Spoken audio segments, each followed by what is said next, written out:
This is Audible.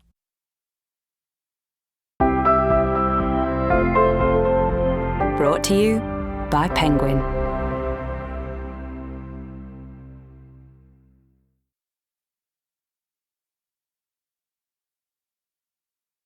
Of Mice and Men by John Steinbeck. Read by Billy Howell. A few miles south of Soledad, the Salinas River drops in close to the hillside bank and runs deep and green. The water is warm, too, for it has slipped, twinkling over the yellow sands in the sunlight before reaching the narrow pool. On one side of the river, the golden foothill slopes curve up to the strong and rocky Gabilan Mountains.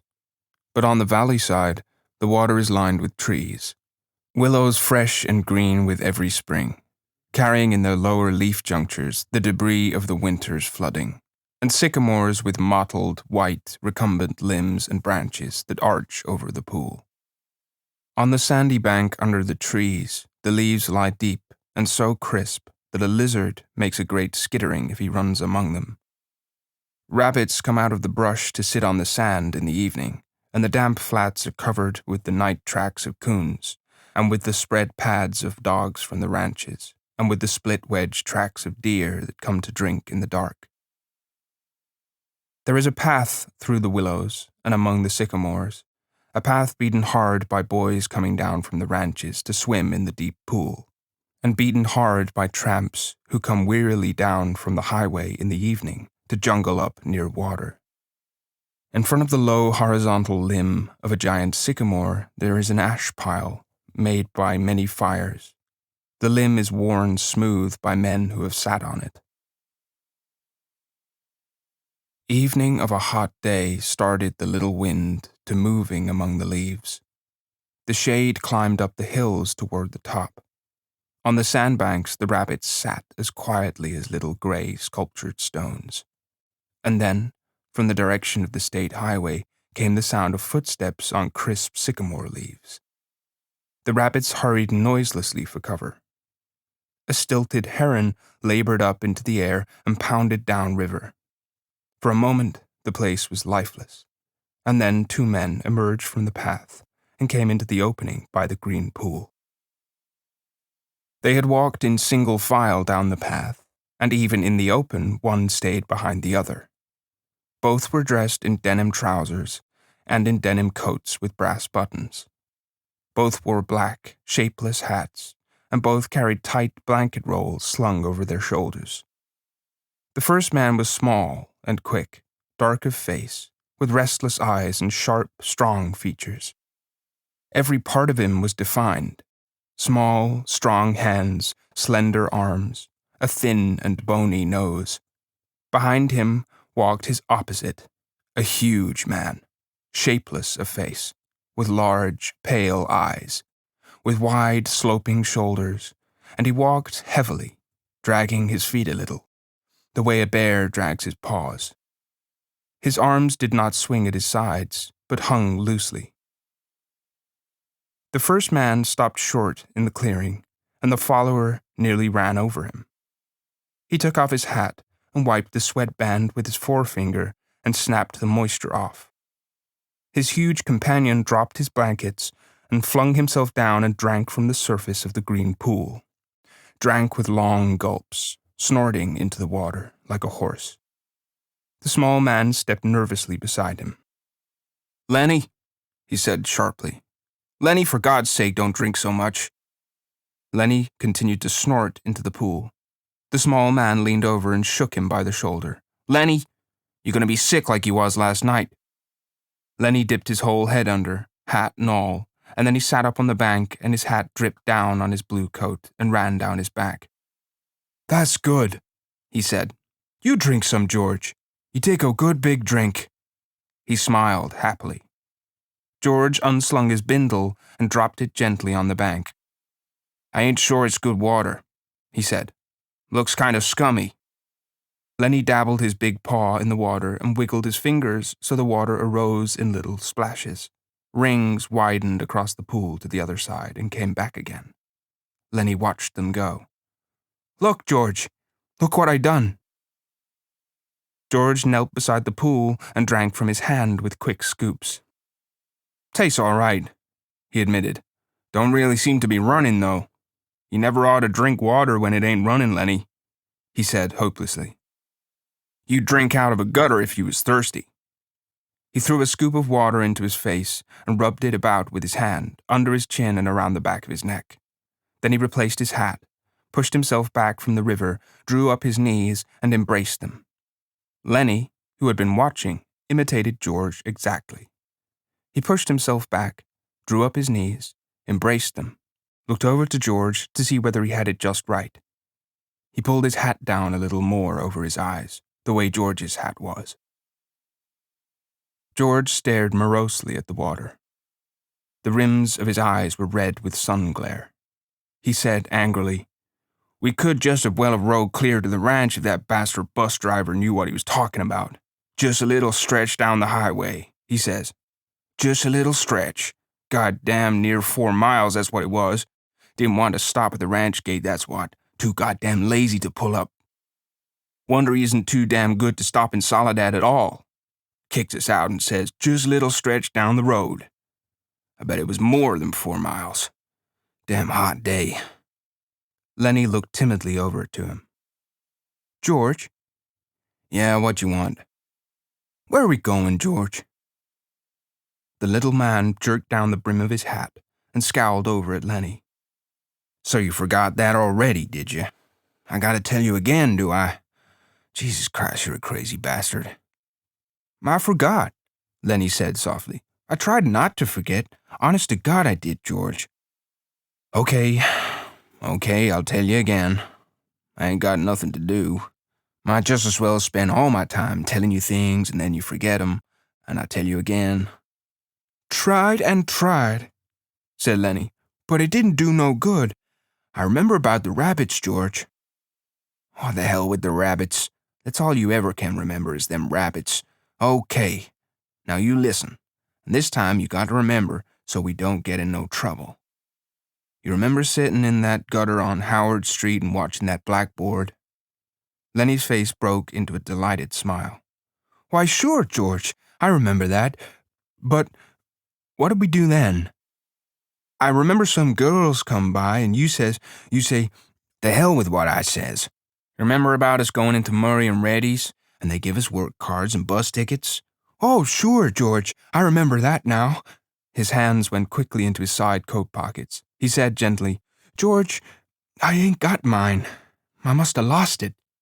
He looked down at the ground in despair. "You never had none, you crazy bastard. I got both of 'em here. Think I'd let you carry your own work card?" Lennie grinned with relief. I thought I put it in my side pocket." His hand went into the pocket again. George looked sharply at him. "What did you take out of that pocket?" "Ain't a thing in my pocket," Lennie said cleverly. "I know there ain't. You got it in your hand. What you got in your hand? Hiding it?" "I ain't got nothing, George, honest."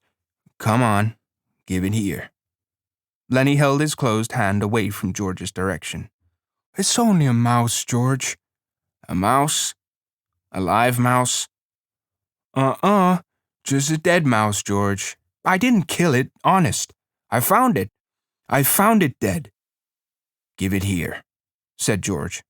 "Oh, leave me have it, George." "Give it here." Lennie's closed hand slowly obeyed. George took the mouse and threw it across the pool to the other side, among the brush. "What do you want of a dead mouse, anyways?" "I could pet it with my thumb while we walked along," said Lennie. "Well, you ain't petting no mice while you walk with me. You remember where we're going now?" Lennie looked startled, and then in embarrassment hid his face against his knees. "I forgot again." "Jesus Christ," George said resignedly. "Well, look, we're gonna work on a ranch like the one we come from up north." "Up north?" "In Weed." "Oh, sure, I remember. In Weed. That ranch we're going to is right down there about a 1/4 mile. We're gonna go in and see the boss. Now, look. I'll give him the work tickets, but you ain't gonna say a word. You just stand there and don't say nothing. If he finds out what a crazy bastard you are, we won't get no job. But if he sees your work before he hears you talk, we're set. You got that? Sure, George. Sure, I got it. Okay. Now, when we go in to see the boss, what you gonna do? Lennie thought. His face grew tight with thought. I ain't gonna say nothing. Just gonna stand there.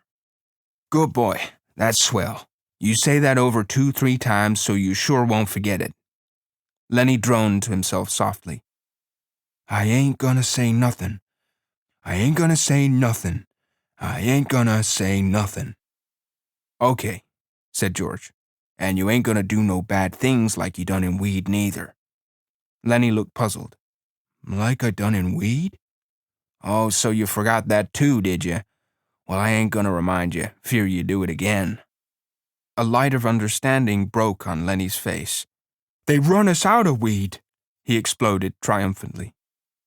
Run us out? Hell, said George disgustedly. We run. They was looking for us, but they didn't catch us. Lennie giggled happily. I didn't forget that, you bet. George lay back on the sand and crossed his hands under his head, and Lennie imitated him, raising his head to see whether he were doing it right. God, you're a lot of trouble, said George. I could get along so easy and so nice if I didn't have you on my tail. I could live so easy and maybe have a girl. For a moment, Lennie lay quiet, and then he said hopefully, We gotta work on our ranch, George. All right, you got that. But we're gonna sleep here because I got a reason. The day was going fast now. Only the tops of the Gavilan Mountains flamed with the light of the sun that had gone from the valley. A water snake slipped along on the pool, its head held up like a little periscope. The reeds jerked slightly in the current. Far off, toward the highway, a man shouted something, and another man shouted back. The sycamore limbs rustled under a little wind that died immediately. George, why ain't we going on to the ranch and get some supper? They got supper at the ranch. George rolled on his side. No reason at all for you. I like it here. Tomorrow we're gonna go to work. I seen thrasher machines on the way down. That means we'll be bucking grain bags, busting a gut. Tonight I'm gonna lay right here and look up. I like it. Lennie got up on his knees and looked down at George. Ain't we gonna have no supper? Sure we are. If you gather up some dead willow sticks, I got 3 cans of beans in my bindle. You get a fire ready. I'll give you a match when you get the sticks together. Then we'll heat the beans and have supper. Lennie said, I like beans with ketchup. Well, we ain't got no ketchup. You go get wood, and don't you fool around. It'll be dark before long. Lennie lumbered to his feet and disappeared into the brush. George lay where he was and whistled softly to himself. There were sounds of splashings down the river in the direction Lennie had taken. George stopped whistling and listened. Poor bastard, he said softly, and then went on whistling again. In a moment, Lennie came crashing back through the brush. He carried one small willow stick in his hand. George sat up. All right, he said brusquely, give me that mouse. But Lennie made an elaborate pantomime of innocence. What mouse, George? I ain't got no mouse. George held out his hand. Come on, give it to me. You ain't putting nothing over. Lennie hesitated, backed away, looked wildly at the brush line as though he contemplated running for his freedom. George said coldly, You gonna give me that mouse, or do I have to sock you? Give you what, George? You know goddamn well what. I want that mouse. Lennie reluctantly reached into his pocket. His voice broke a little. I don't know why I can't keep it. It ain't nobody's mouse. I didn't steal it. I found it lying right beside the road. George's hand remained outstretched imperiously. Slowly, like a terrier who doesn't want to bring a ball to its master, Lennie approached, drew back, approached again. George snapped his fingers sharply, and at the sound, Lennie laid the mouse in his hand. I wasn't doing nothing bad with it, George, just stroking it. George stood up and threw the mouse as far as he could into the darkening brush, and then he stepped to the pool and washed his hands. "You crazy fool. Don't you think I could see your feet was wet where you went across the river to get it?" He heard Lennie's whimpering cry and wheeled about. "Blubbering like a baby, Jesus Christ! Big guy like you." Lennie's lip quivered and tears started in his eyes. "Aw, Lennie." George put his hand on Lennie's shoulder. "I ain't taking it away just for meanness. That mouse ain't fresh, Lennie. And besides, you broke it petting it. You get another mouse that's fresh, and I'll let you keep it a little while." Lennie sat down on the ground and hung his head dejectedly. "I don't know where there is no other mouse. I remember a lady used to give 'em to me. Every one she got, but that lady ain't here." George scoffed. "Lady, huh? Don't even remember who that lady was." "That was your own Aunt Clara. She stopped giving 'em to you. You always killed 'em." Lennie looked sadly up at him. "They was so little," he said apologetically. "I'd pet 'em, and pretty soon they bit my fingers and I pinched their heads a little, and then they was dead, because they was so little. I wished we'd get the rabbits pretty soon, George. They ain't so little." "The hell with the rabbits. And you ain't to be trusted with no live mice. Your Aunt Clara give you a rubber mouse and you wouldn't have nothing to do with it." "It wasn't no good to pet," said Lennie. The flame of the sunset lifted from the mountain tops, and dusk came into the valley, and a half-darkness came in among the willows and the sycamores. A big carp rose to the surface of the pool, gulped air, and then sank mysteriously into the dark water again, leaving widening rings on the water. Overhead, the leaves whisked again, and little puffs of willow cotton blew down and landed on the pool's surface. "You gonna get that wood?" George demanded. "There's plenty right up against the back of that sycamore. Floodwater wood. Now you get it." Lennie went behind the tree and brought out a litter of dried leaves and twigs. He threw them in a heap on the old ash pile and went back for more and more. It was almost night now. A dove's wings whistled over the water. George walked to the fire pile and lighted the dry leaves. The flame cracked up among the twigs and fell to work. George undid his bindle and brought out 3 cans of beans. He stood them about the fire, close in against the blaze, but not quite touching the flame. "There's enough beans for 4 men, George said. Lennie watched him from over the fire. He said patiently, "I like 'em with ketchup." "Well, we ain't got any," George exploded. "Whatever we ain't got, that's what you want. God almighty, if I was alone, I could live so easy. I could get a job and work and no trouble. No mess at all. And when the end of the month come, I could take my $50 and go into town and get whatever I want. Why, I could stay in a cat house all night. I could eat any place I want, hotel or any place, and order any damn thing I could think of. And I could do all that every damn month. Get a gallon of whiskey, or sit in a pool room and play cards or shoot pool." Lennie knelt and looked over the fire at the angry George, and Lennie's face was drawn with terror. "And what I got," George went on furiously, "I got you. You can't keep a job and you lose me every job I get. Just keep me shoving all over the country all the time. And that ain't the worst. You get in trouble. You do bad things, and I gotta get you out." His voice rose nearly to a shout. "You crazy son of a bitch. You keep me in hot water all the time." He took on the elaborate manner of little girls when they are mimicking one another. "Just wanted to feel that girl's dress. Just wanted to pet it like it was a mouse. Well, how the hell did she know you just wanted to feel her dress? She jerks back and you hold on like it was a mouse. She yells and we got to hide in an irrigation ditch all day with guys looking for us, and we got to sneak out in the dark and get out of the country. All the time, something like that. All the time. I wished I could put you in a cage with about 1,000,000 mice and let you have fun." His anger left him suddenly. He looked across the fire at Lennie's anguished face, and then he looked ashamedly at the flames.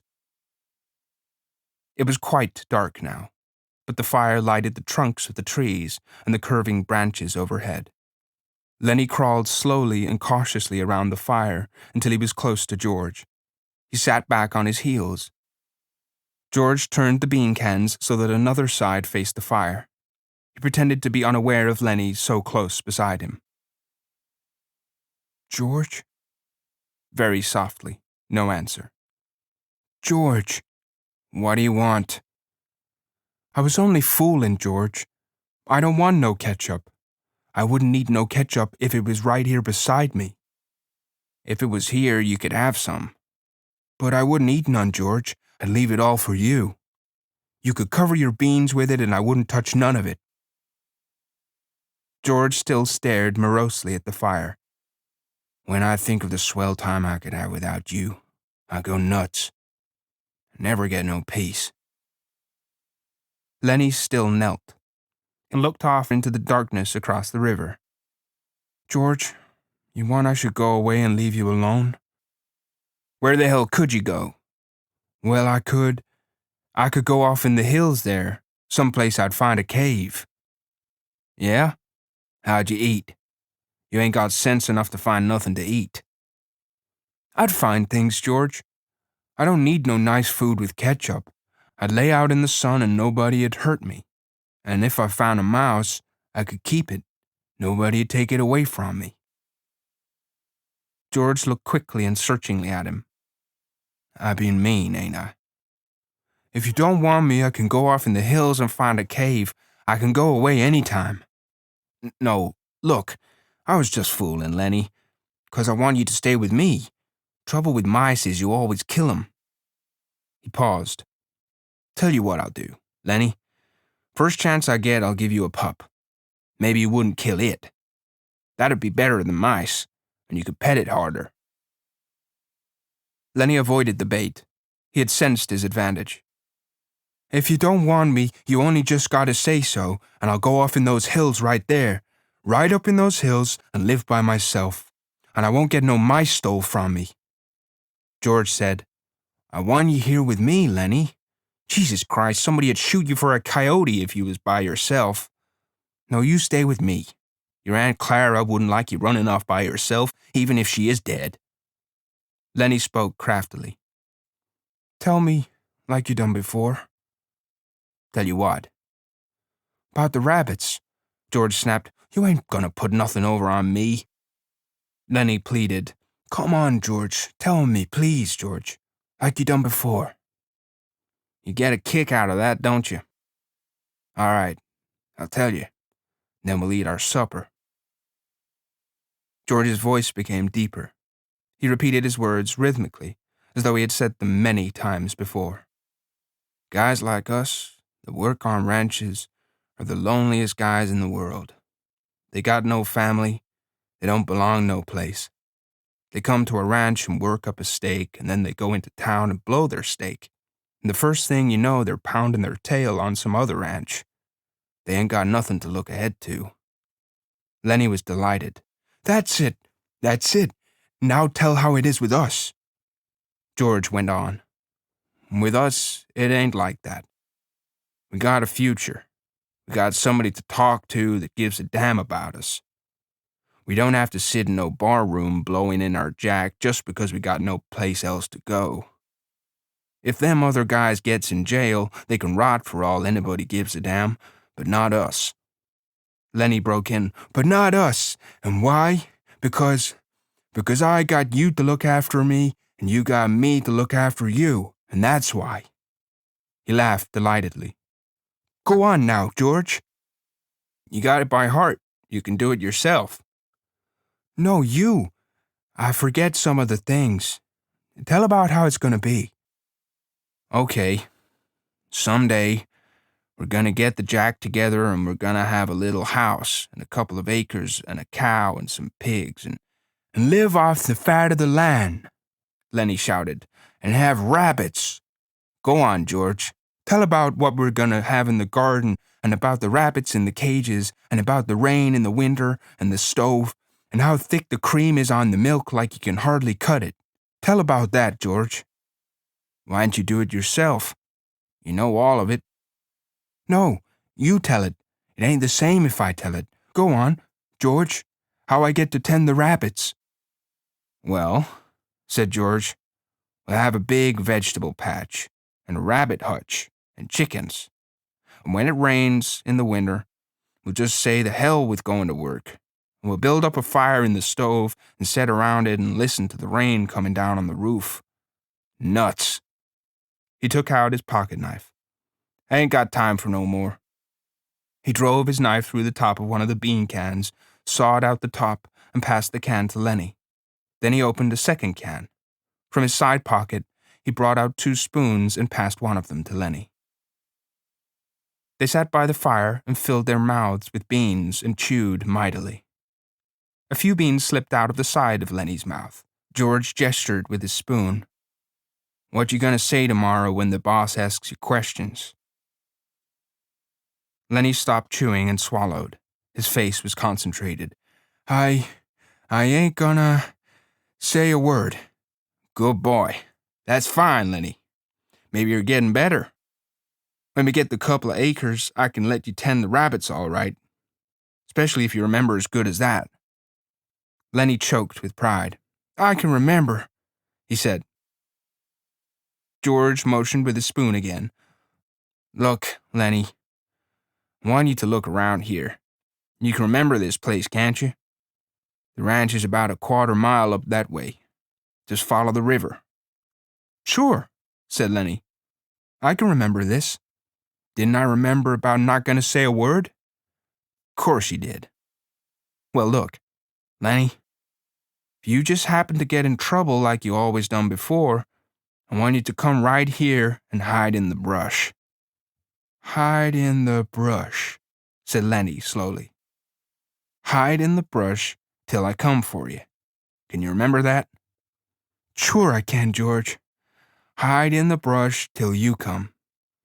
But you ain't gonna get in no trouble, 'cause if you do, I won't let you tend the rabbits. He threw his empty bean can off into the brush. I won't get in no trouble, George.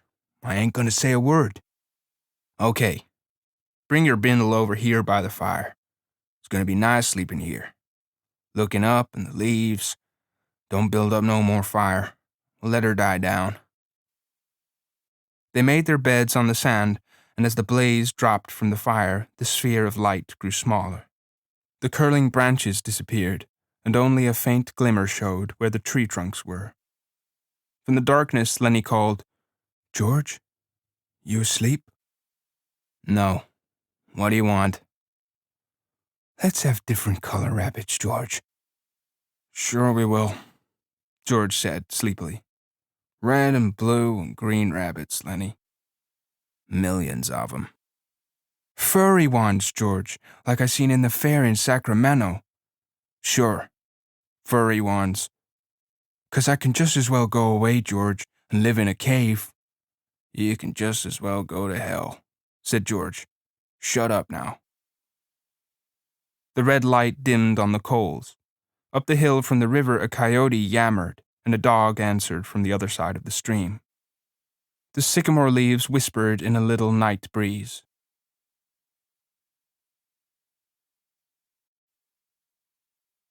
The bunkhouse was a long, rectangular building. Inside, the walls were whitewashed and the floor unpainted. In 3 walls, there were small, square windows, and in the 4th, a solid door with a wooden latch.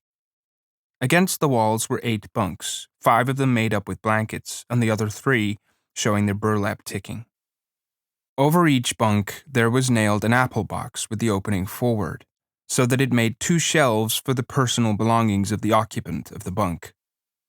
And these shelves were loaded with little articles, soap and talcum powder, razors, and those Western magazines ranchmen love to read and scoff at and secretly believe.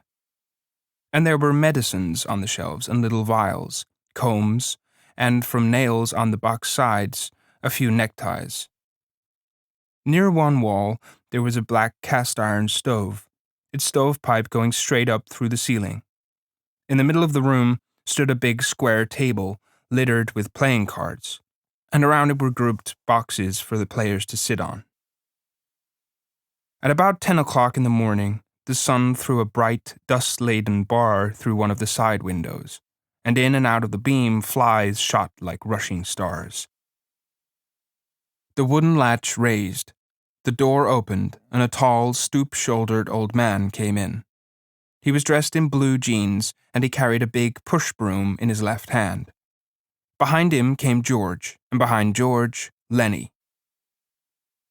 "The boss was expecting you last night," the old man said. "He was sore as hell when you wasn't here to go out this morning." He pointed with his right arm, and out of the sleeve came his round stick-like wrist, but no hand. "You can have them 2 beds there," he said, indicating 2 bunks near the stove. George stepped over and threw his blankets down on the burlap sack of straw that was a mattress. He looked into his box shelf and then picked a small yellow can from it. "Say, what the hell's this?" "I don't know," said the old man. "Says positively kills lice, roaches, and other scourges." "The hell kind of bed you giving us anyways? We don't want no pants rabbits." The old swamper shifted his broom and held it between his elbow and his side while he held out his hand for the can. He studied the label carefully. "Tell you what," he said finally. "Last guy that had this bed was a blacksmith. Hell of a nice fella, and as clean a guy as you want to meet. Used to wash his hands even after he ate. And how come he got graybacks?" George was working up a slow anger. Lennie put his bindle on the neighboring bunk and sat down. He watched George with open mouth. "Tell you what," said the old swamper. "This here blacksmith, name of Whitey, was the kind of guy that would put that stuff around even if there wasn't no bugs, just to make sure, see? Tell you what he used to do. At meals, he'd peel his boiled potatoes, and he'd take out every little spot, no matter what kind, before he'd eat it. And if there was a red splotch on an egg, he'd scrape it off. Finally quit about the food.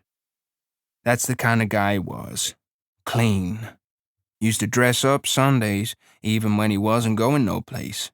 Put on a necktie, even, and then set in the bunkhouse." "I ain't so sure," said George skeptically. "What did you say he quit for?" The old man put the yellow can in his pocket, and he rubbed his bristly white whiskers with his knuckles. "Why, he just quit. The way a guy will.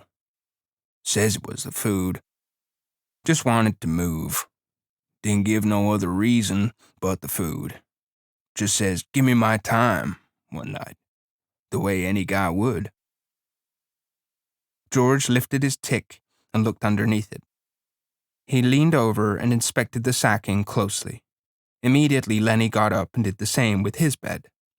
Finally, George seemed satisfied. He unrolled his bindle and put things on the shelf. His razor and bar of soap, his comb and bottle of pills, his liniment and leather wristband. Then he made his bed up neatly with blankets.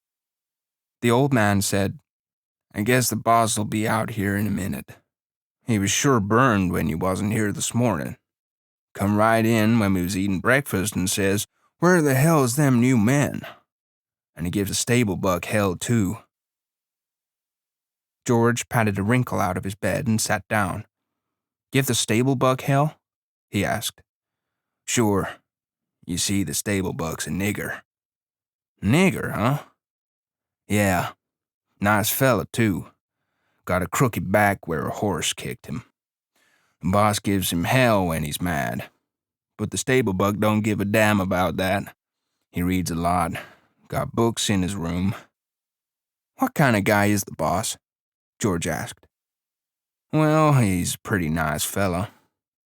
Gets pretty mad sometimes, but he's pretty nice. Tell you what, know what he done Christmas? Rang a gallon of whiskey right in here and says, 'Drink hearty, boys. Christmas comes but once a year.'" "The hell he did. Whole gallon?" "Yes, sir. And Jesus, we had fun. They let the nigger come in that night. Little Skinner named Smitty took after the nigger. Done pretty good, too. The guys wouldn't let him use his feet, so the nigger got him. If he could have used his feet, Smitty says he would have killed the nigger. The guys said on account of the nigger's got a crooked back, Smitty can't use his feet. He paused in relish of the memory. After that, the guys went into Soledad and raised hell. I didn't go in there. Ain't got the poop no more. Lennie was just finishing making his bed. The wooden latch raised again and the door opened. A little stocky man stood in the open doorway. He wore blue jean trousers, a flannel shirt, a black unbuttoned vest, and a black coat. His thumbs were stuck in his belt, on each side of a square steel buckle. On his head was a soiled brown Stetson hat, and he wore high-heeled boots and spurs to prove he was not a laboring man. The old swamper looked quickly at him, and then shuffled to the door, rubbing his whiskers with his knuckles as he went. "Them guys just come," he said, and shuffled past the boss and out the door. The boss stepped into the room with the short, quick steps of a fat-legged man. "I wrote Murray and Reddy I wanted 2 men this morning. You got your work slips?" George reached into his pocket and produced the slips and handed them to the boss. "It wasn't Murray and Reddy's fault. It says right here on the slip that you was to be here for work this morning." George looked down at his feet. "Bus driver give us a bum steer," he said. "We had to walk 10 miles. Says we was here when we wasn't. We couldn't get no rides in the morning." The boss squinted his eyes. "Well, I had to send out the grain teams short 2 buckers. Won't do any good to go out now till after dinner." He pulled his time book out of his pocket and opened it where a pencil was stuck between the leaves. George scowled meaningfully at Lennie, and Lennie nodded to show that he understood. The boss licked his pencil. "What's your name?" "George Milton." "What's yours?" George said. "His name's Lennie Small." The names were entered in the book. "Let's see. This is the 20th, noon the 20th. He closed the book. "Where you boys been working?" "Up around Weed," said George. "You too?" To Lennie. "Yeah, him too," said George.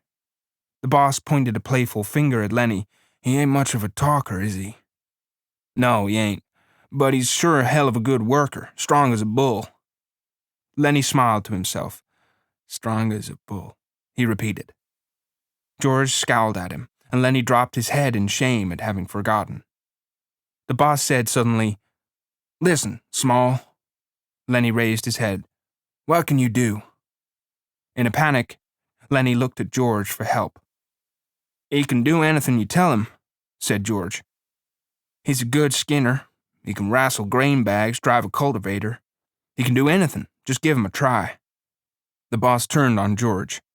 "Then why didn't you let him answer? What are you trying to put over?" George broke in loudly. "Oh, I ain't saying he's bright. He ain't. But I say he's a goddamn good worker. He could put up a 400-pound bale." The boss deliberately put the little book in his pocket. He hooked his thumbs in his belt and squinted, one eye nearly closed. "Say, what you sellin'?" "Huh?" "I said, what stake you got in this guy? You taking his pay away from him?" "No, of course I ain't. Why you think I'm selling him out?" "Well, I never seen one guy take so much trouble for another guy. Just like to know what your interest is." George said, "He's my cousin. I told his old lady I'd take care of him. He got kicked in the head by a horse when he was a kid. He's all right. Just ain't bright, but he can do anything you tell him." The boss turned half away. "Well, God knows he don't need any brains to buck barley bags. But don't you try to put nothing over, Milton. Got my eye on you. Why'd you quit and weed?" "Job was done," said George promptly. "What kind of job?" "We was digging a cesspool." "All right, but don't try to put nothing over, 'cause you can't get away with nothing. I've seen wise guys before. Go on out with the grain teams after dinner. They're picking up barley at the threshing machine. Go out with Slim's team." "Slim?" "Yeah, big tall Skinner. You'll see him at dinner." He turned abruptly and went to the door, but before he went out, he turned and looked for a long moment at the 2 men. When the sound of his footsteps had died away, George turned on Lennie. "So you wasn't going to say a word? You was going to leave your big flapper shut and let me do the talking? Damn near lost us the job." Lennie stared hopelessly at his hands. "I forgot, George." "Yeah, you forgot. You always forget, and I gotta talk you out of it." He sat down heavily on the bunk. "Now he's got his eye on us. Now we gotta be careful and not make no slips. You keep your big flapper shut after this." He fell morosely silent. "George, what do you want now?" "I wasn't kicked in the head with no horse, was I, George?" "Be a damn good thing if you was," George said viciously. "Save everybody a hell of a lot of trouble." "You said I was your cousin, George." "Well, that was a lie, and I'm damn glad it was. If I was a relative of yours, I'd shoot myself." He stopped suddenly, stepped to the open front door, and peered out. "Say, what the hell you doing listening?" The old man came slowly into the room.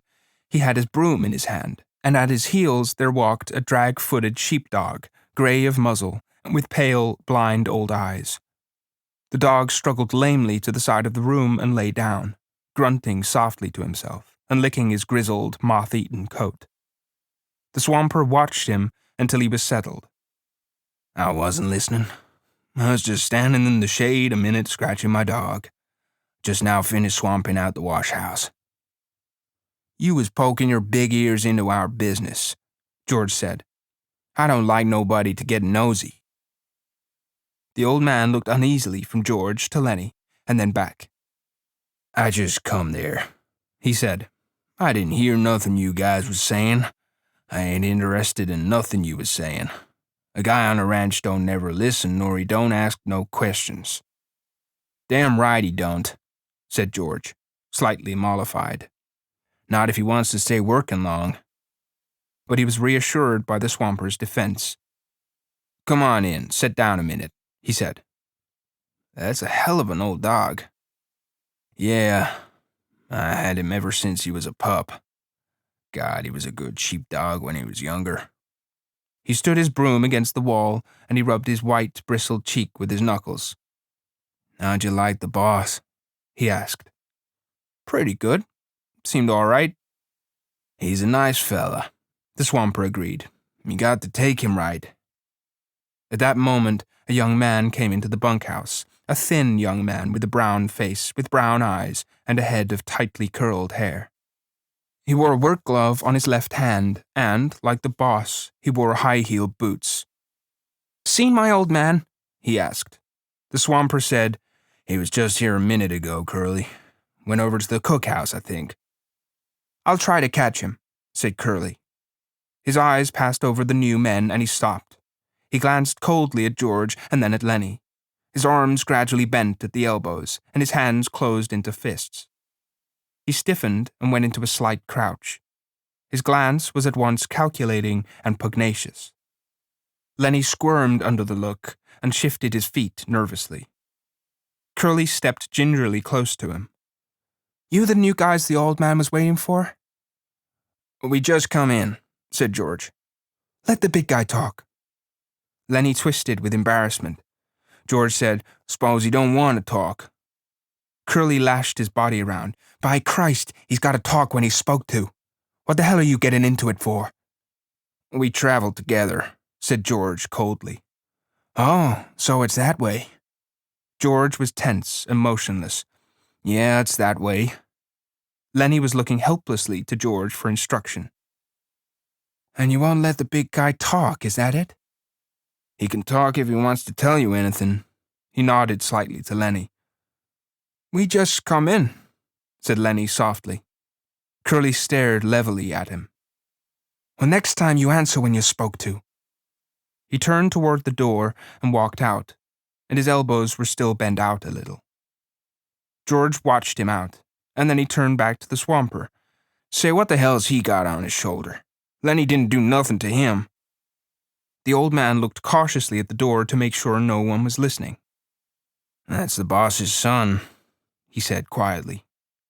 "Curly's pretty handy. He done quite a bit in the ring. He's a lightweight, and he's handy." "Well, let him be handy," said George. "He don't have to take after Lennie. Lennie didn't do nothing to him. What's he got against Lennie?" The swamper considered. "Well, tell you what. Curly's like a lot of little guys. He hates big guys. He's all the time picking scraps with big guys, kind of like he's mad at 'em because he ain't a big guy. You seen little guys like that, ain't you? Always scrappy. Sure, said George. I seen plenty tough little guys. But this Curly better not make no mistakes about Lennie. Lennie ain't handy, but this Curly punk is gonna get hurt if he messes around with Lennie. Well, Curly's pretty handy, the Swamper said, skeptically. Never did seem right to me. Suppose Curly jumps a big guy and licks him. Everybody says what a game guy Curly is, and suppose he does the same thing and gets licked. Then everybody says the big guy ought to pick somebody his own size, and maybe they gang up on the big guy. Never did seem right to me. Seems like Curly ain't giving nobody a chance. George was watching the door. He said ominously, Well, you better watch out for Lennie. Lennie ain't no fighter, but Lennie's strong and quick, and Lennie don't know no rules. He walked to the square table and sat down on one of the boxes. He gathered some of the cards together and shuffled them. The old man sat down on another box. Don't tell Curly I said none of this. He'd slew me. He just don't give a damn. Won't ever get canned 'cause his old man's the boss. George cut the cards and began turning them over, looking at each one and throwing it down on a pile. He said, This guy Curly sounds like a son of a bitch to me. I don't like mean little guys. Seems to me like he's worse lately, said the Swamper. He got married a couple of weeks ago. Wife lives over in the boss's house. Seems like Curly is cockier than ever since he got married. George grunted. Maybe he's showing off for his wife. The Swamper warmed to his gossip. You seen that glove on his left hand? Yeah, I seen it. Well, that glove's full of Vaseline. Vaseline? What the hell for? Well, I'll tell you what. Curly says he's keeping that hand soft for his wife. George studied the cards absorbedly. That's a dirty thing to tell around, he said. The old man was reassured. He had drawn a derogatory statement from George. He felt safe now, and he spoke more confidently. Wait till you see Curly's wife. George cut the cards again and put out a solitaire lay, slowly and deliberately. Purty? He asked casually. Yeah, purty, but... George studied his cards.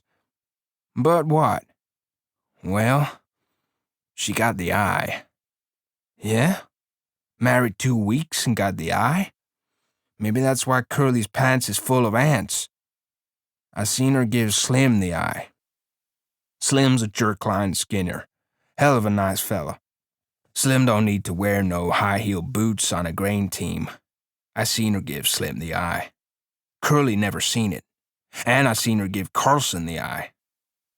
George pretended a lack of interest. Looks like we was gonna have fun. The Swamper stood up from his box. Know what I think? George did not answer. Well, I think Curly's married. A tart. He ain't the first, said George. Plenty done that. The old man moved toward the door, and his ancient dog lifted his head and peered about, and then got painfully to his feet to follow. I gotta be setting out the wash basins for the guys. The teams will be in before long. You guys gonna book Barley? Yeah. You won't tell Curly nothing I said. Hell no. Well, you look her over, mister. You see if she ain't a tart. He stepped out the door into the brilliant sunshine. George laid down his cards thoughtfully, turned his piles of 3. He built 4 clubs on his ace pile. The sun square was on the floor now, and the flies whipped through it like sparks. A sound of jingling harness and the croak of heavy-laden axles sounded from outside. From the distance came a clear call. Stable Buck! Oh, Stable Buck! And then, where the hell is that goddamn nigger? George stared at his solitaire lay, and then he flounced the cards together and turned around to Lennie. Lennie was lying down on the bunk, watching him. Look, Lennie, this here ain't no setup. I'm scared. You're gonna have trouble with that Curly guy. I seen that kind before.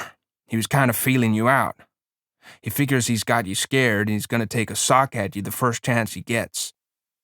Lennie's eyes were frightened. "I don't want no trouble," he said plaintively. "Don't let him sock me, George." George got up and went over to Lennie's bunk and sat down on it. "I hate that kind of bastard," he said. "I seen plenty of 'em. Like the old guy says, Curly don't take no chances. He always wins." He thought for a moment. "If he tangles with you, Lennie, we're gonna get the can. Don't make no mistake about that. He's the boss's son. Look, Lennie, you try to keep away from him, will you? Don't never speak to him. If he comes in here, you move clear to the other side of the room. Will you do that, Lennie?" "I don't want no trouble," Lennie mourned. "I never done nothing to him." "Well, that won't do you no good if Curly wants to plug himself up for a fighter. Just don't have nothing to do with him, will you remember?" "Sure, George. I ain't gonna say a word." The sound of the approaching grain teams was louder. Thud of big hooves on hard ground, drag of brakes, and the jingle of trace chains. Men were calling back and forth from the teams. George, sitting on the bunk beside Lennie, frowned as he thought. Lennie asked timidly, "You ain't mad, George?" "I ain't mad at you. I'm mad at this here Curly bastard.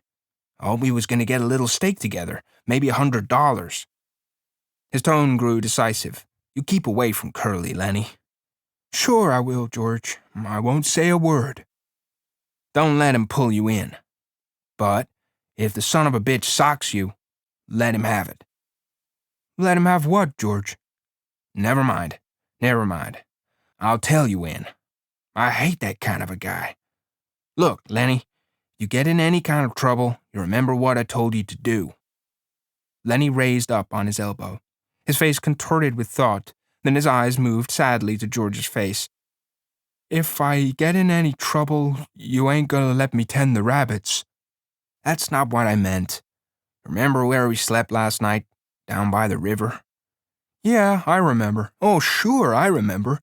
I go there and hide in the brush." "Hide till I come for you. Don't let nobody see you. Hide in the brush by the river. Say that over. Hide in the brush by the river, down in the brush by the river, if you get in trouble. If I get in trouble." A brake screeched outside. A call came. "Stable, Buck! Oh, stable, Buck!" George said, "Say it over to yourself, Lennie, so you won't forget it." Both men glanced up, for the rectangle of sunshine in the doorway was cut off. A girl was standing there, looking in. She had full, rouged lips and wide-spaced eyes, heavily made up. Her fingernails were red. Her hair hung in little rolled clusters like sausages. She wore a cotton house dress and red mules, on the insteps of which were little bouquets of red ostrich feathers. "I'm looking for Curly," she said. Her voice had a nasal, brittle quality. George looked away from her and then back. "He was in here a minute ago, but he went." "Oh." She put her hands behind her back and leaned against the doorframe so that her body was thrown forward. "You're the new fellas that just come, ain't you?" "Yeah." Lennie's eyes moved down over her body, and though she did not seem to be looking at Lennie, she bridled a little. She looked at her fingernails.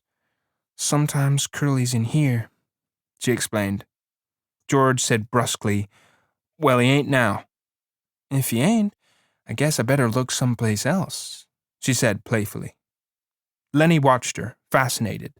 George said, "If I see him, I'll pass the word you was looking for him." She smiled archly and twitched her body. "Nobody can't blame a person for looking," she said. There were footsteps behind her, going by. She turned her head. "Hi, Slim," she said. Slim's voice came through the door. "Hi, good looking." "I'm trying to find Curly, Slim." "Well, you ain't trying very hard. I seen him going in your house." She was suddenly apprehensive. "Bye, boys," she called into the bunkhouse, and she hurried away. George looked around at Lennie. "Jesus, what a tramp," he said.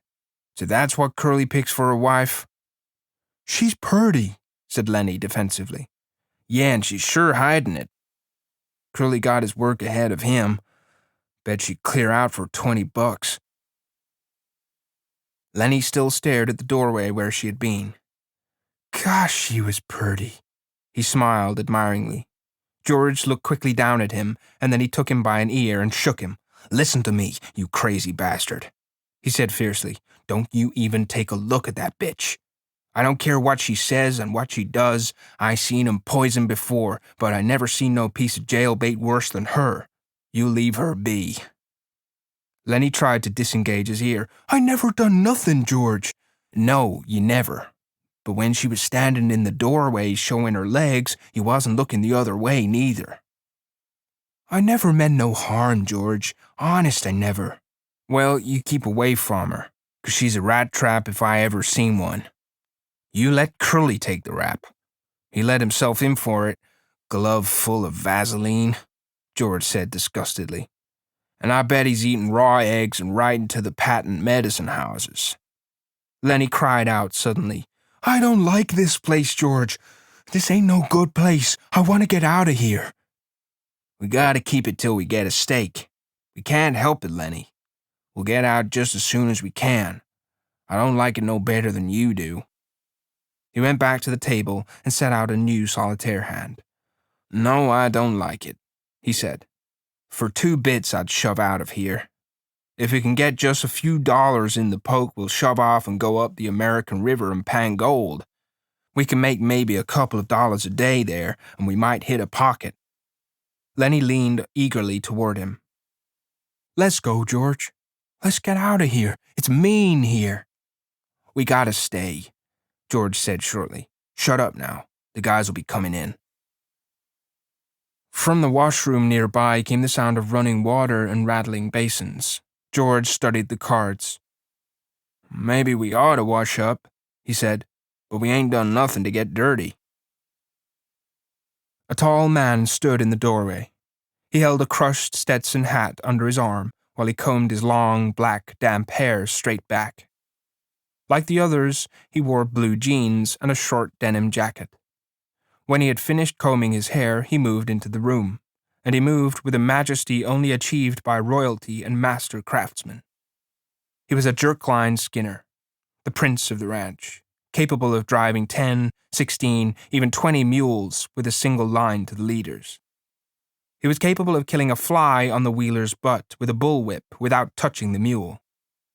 There was a gravity in his manner, and a quiet so profound that all talk stopped when he spoke.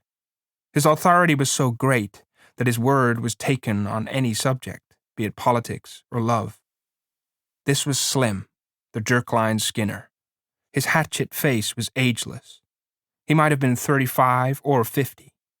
His ear heard more than was said to him, and his slow speech had overtones not of thought, but of understanding beyond thought. His hands, large and lean, were as delicate in their action as those of a temple dancer. He smoothed out his crushed hat, creased it in the middle, and put it on. He looked kindly at the two in the bunkhouse. It's brighter'n a bitch outside, he said gently. Can't hardly see nothing in here. You the new guys? Just come, said George. Gonna buck barley? That's what the boss says. Slim sat down on a box across the table from George. He studied the solitaire hand that was upside down to him. Hope you get on my team, he said. His voice was very gentle. I got a pair of punks on my team that don't know a barley bag from a blue ball. You guys ever bucked any barley? Hell yes, said George. I ain't nothing to scream about, but that big bastard there can put up more grain alone than most pears can. Lennie, who had been following the conversation back and forth with his eyes, smiled complacently at the compliment. Slim looked approvingly at George for having given the compliment. He leaned over the table and snapped the corner of a loose card. You guys travel around together? His tone was friendly. It invited confidence without demanding it. Sure, said George. We kind of look after each other. He indicated Lennie with his thumb. He ain't bright. Hell of a good worker, though. Hell of a nice fella, but he ain't bright. I've knew him for a long time." Slim looked through George and beyond him. "Ain't many guys travel around together," he mused. "I don't know why. Maybe everybody in the whole damn world is scared of each other." "It's a lot nicer to go around with a guy you know," said George. A powerful, big-stomached man came into the bunkhouse. His head still dripped water from the scrubbing and dousing. "Hi, Slim," he said, and then stopped and stared at George and Lennie. "These guys just come," said Slim, by way of introduction. "Glad to meet you," the big man said. "My name's Carlson." "I'm George Milton. This here is Lennie Small." "Glad to meet you," Carlson said again. "He ain't very small." He chuckled softly at his joke. "Ain't small at all," he repeated. "Meant to ask you, Slim, how's your bitch? I seen she wasn't under your wagon this morning." "She slang her pups last night," said Slim. 9 of 'em. I drowned 4 of 'em right off. She couldn't feed that many." "Got 5 left, huh?" "Yeah, 5. I kept the biggest." "What kind of dogs do you think they're gonna be?" "I dunno," said Slim. "Some kind of shepherds, I guess. That's the most kind I seen around here when she was in heat." Carlson went on. "Got 5 pups, huh? Gonna keep all of 'em?" "I dunno. Have to keep 'em a while so they can drink Lulu's milk." Carlson said thoughtfully, "Well, looky here, Slim. I've been thinking. That dog of Candy's is so goddamn old he can hardly walk. Stinks like hell, too. Every time he comes into the bunkhouse, I can smell him for 2-3 days. Why don't you get Candy to shoot his old dog and give him one of the pups to raise up? I can smell that dog a mile away. Got no teeth, damn near blind, can't eat. Candy feeds him milk, can't chew nothing else." George had been staring intently at Slim. Suddenly a triangle began to ring outside, slowly at first, and then faster and faster until the beat of it disappeared into one ringing sound. It stopped as suddenly as it had started. "There she goes," said Carlson. Outside, there was a burst of voices as a group of men went by. Slim stood up slowly and with dignity. "You guys better come on while there's still something to eat. Won't be nothing left in a couple of minutes." Carlson stepped back to let Slim precede him, and then the 2 of them went out the door. Lennie was watching George excitedly. George rumpled his cards into a messy pile. "Yeah," George said. "I heard him, Lennie. I'll ask him." "A brown and white one," Lennie cried excitedly. "Come on, let's get dinner. I don't know whether he got a brown and white one." Lennie didn't move from his bunk. "You ask him right away, George, so I won't kill no more of 'em." "Sure. Come on now, get up on your feet." Lennie rolled off his bunk and stood up, and the 2 of them started for the door. Just as they reached it, Curly bounced in. "You seen a girl around here?" he demanded angrily. George said coldly, "About half an hour ago, maybe." "Well, what the hell was she doing?" George stood still, watching the angry little man. He said insultingly, "She said she was looking for you." Curly seemed really to see George for the first time. His eyes flashed over George, took in his height, measured his reach, looked at his trim middle. "Well, which way'd she go?" he demanded at last. "I dunno," said George. "I didn't watch her go." Curly scowled at him, and turning, hurried out the door. George said, "You know, Lennie, I'm scared I'm gonna tangle with that bastard myself. I hate his guts. Jesus Christ. Come on. There won't be a damn thing left to eat." They went out the door. The sunshine lay in a thin line under the window. From a distance, there could be heard a rattle of dishes. After a moment, the ancient dog walked lamely in through the open door. He gazed about with mild, half-blind eyes. He sniffed, and then lay down and put his head between his paws. Curly popped into the doorway again and stood looking into the room. The dog raised his head, but when Curly jerked out, the grizzled head sank to the floor again. Although there was evening brightness showing through the windows of the bunkhouse, inside it was dusk. Through the open door came the thuds and occasional clangs of a horseshoe game, and now and then the sound of voices raised in approval or derision. Slim and George came into the darkening bunkhouse together. Slim reached up over the card table and turned on the tin-shaded electric light.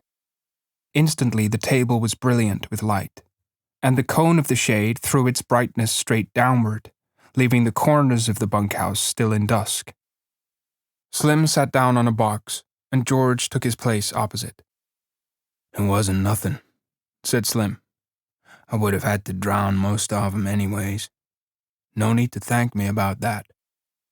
George said, "It wasn't much to you, maybe, but it was a hell of a lot to him. Jesus Christ, I don't know how we're going to get him to sleep in here. He'll want to sleep right out in the barn with him. I'll have trouble keeping him from getting right in the box with them pups." "It wasn't nothing," Slim repeated. "Say, you sure was right about him. Maybe he ain't bright, but I never seen such a worker.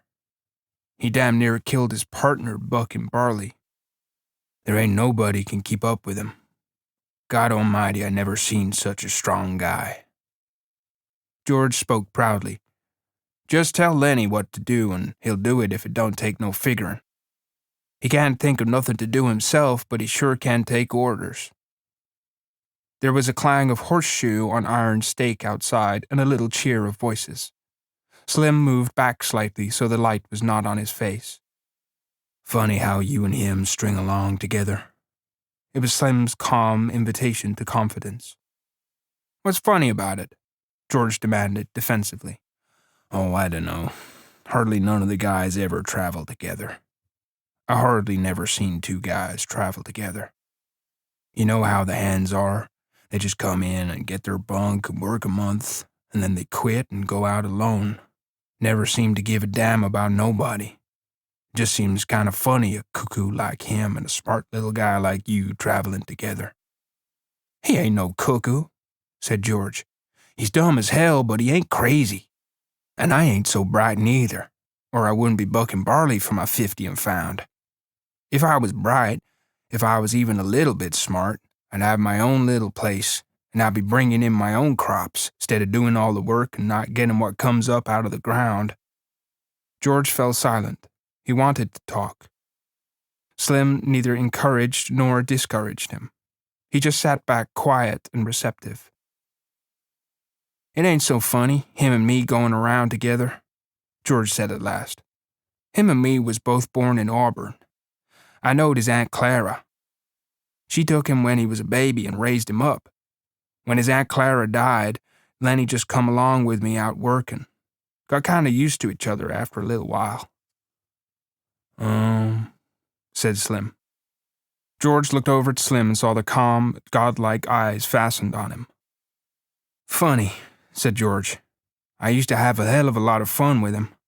Used to play jokes on him because he was too dumb to take care of himself. But he was too dumb even to know he had a joke played on him. I had fun. Made me seem goddamn smart alongside of him. Why, I'd do any damn thing I told him. If I told him to walk over a cliff, over he'd go. That wasn't so damn much fun after a while. He never got mad about it, neither. I've beat the hell out of him, and he could have bust every bone in my body just with his hands, but he never lifted a finger against me." George's voice was taking on the tone of confession. "Tell you what made me stop that? One day a bunch of guys was standing around up on the Sacramento River. I was feeling pretty smart. I turns to Lennie and says, 'Jump in,' and he jumps. Couldn't swim a stroke.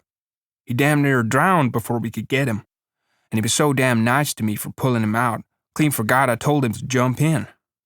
Well, I ain't done nothing like that no more."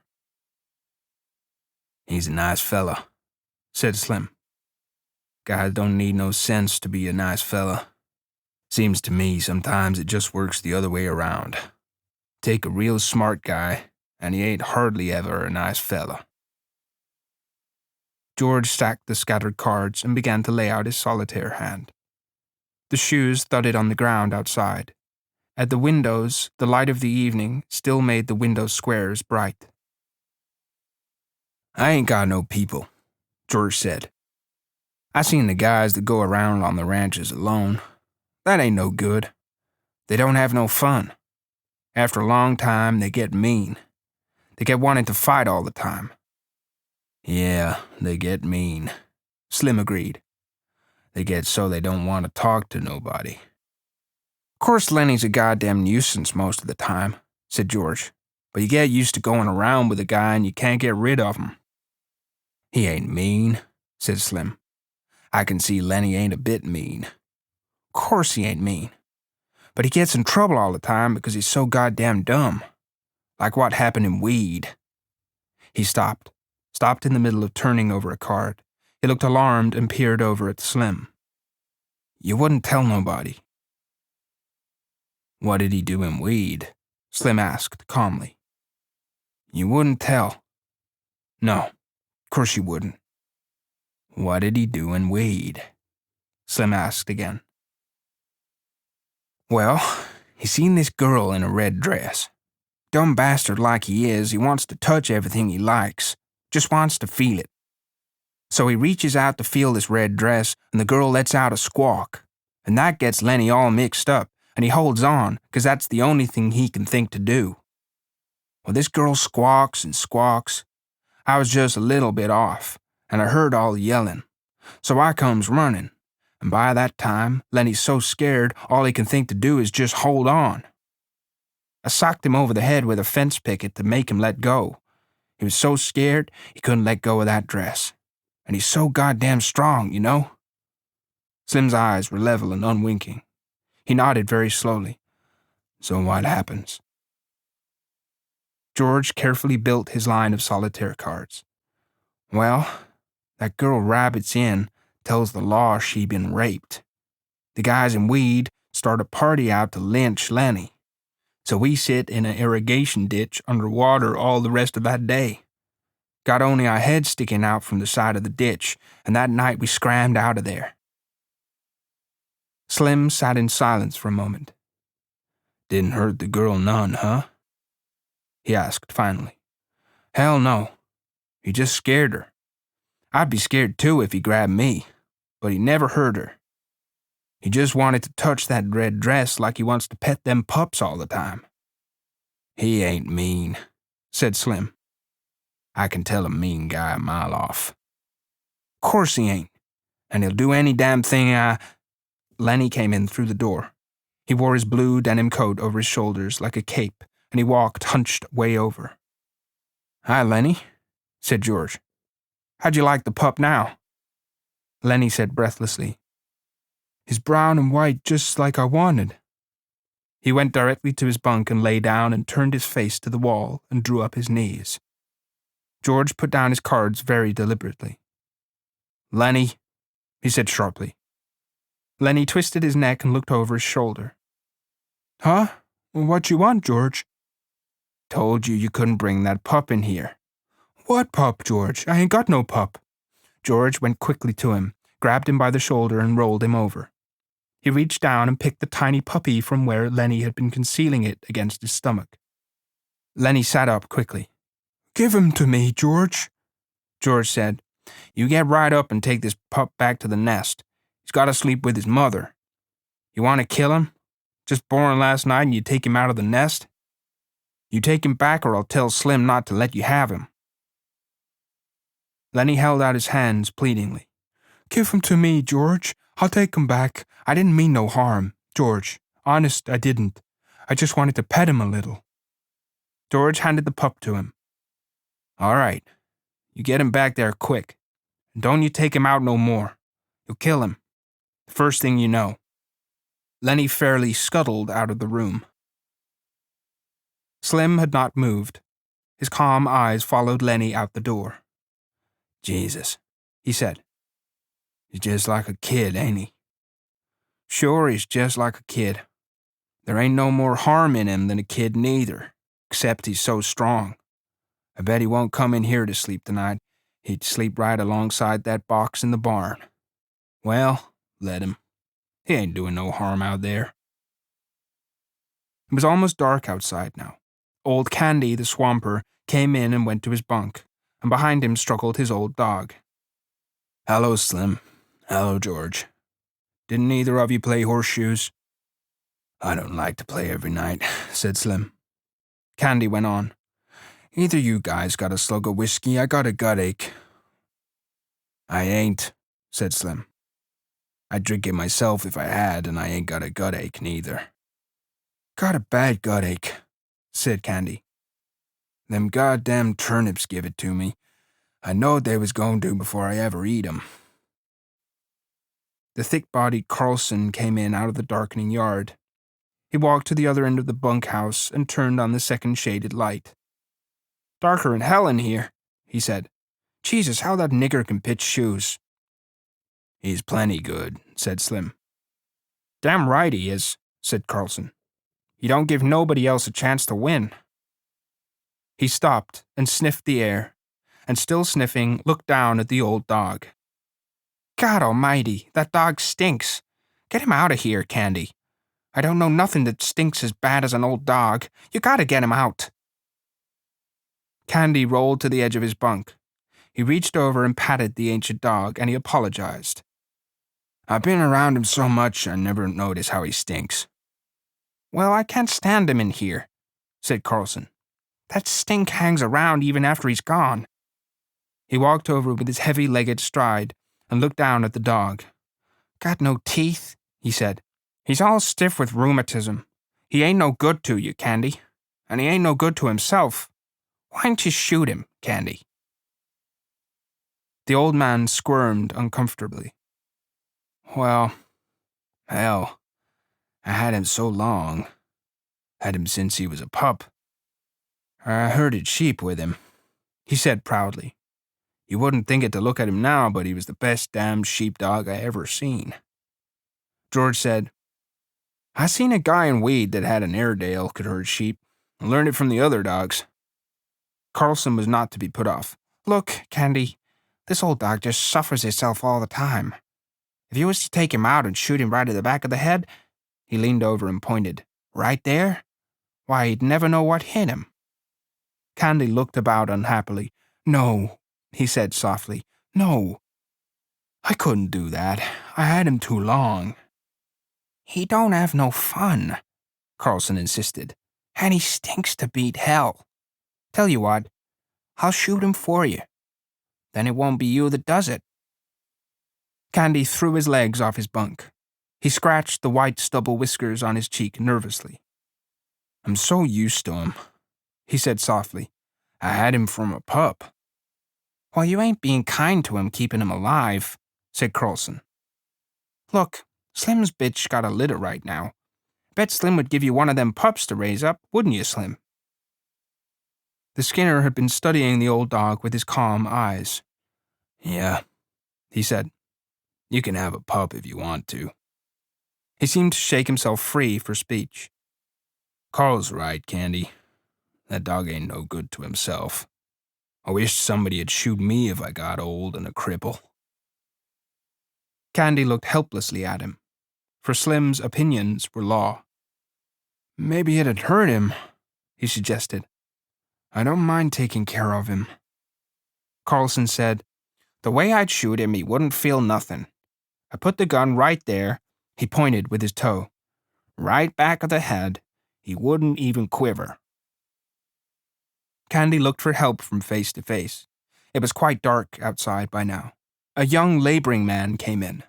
His sloping shoulders were bent forward, and he walked heavily on his heels, as though he carried the invisible grain bag. He went to his bunk and put his hat on his shelf. Then he picked a pulp magazine from his shelf and brought it to the light over the table. Did I show you this, Slim? He asked. Show me what? The young man turned to the back of the magazine, put it down on the table, and pointed with his finger. Right there. Read that. Slim bent over it.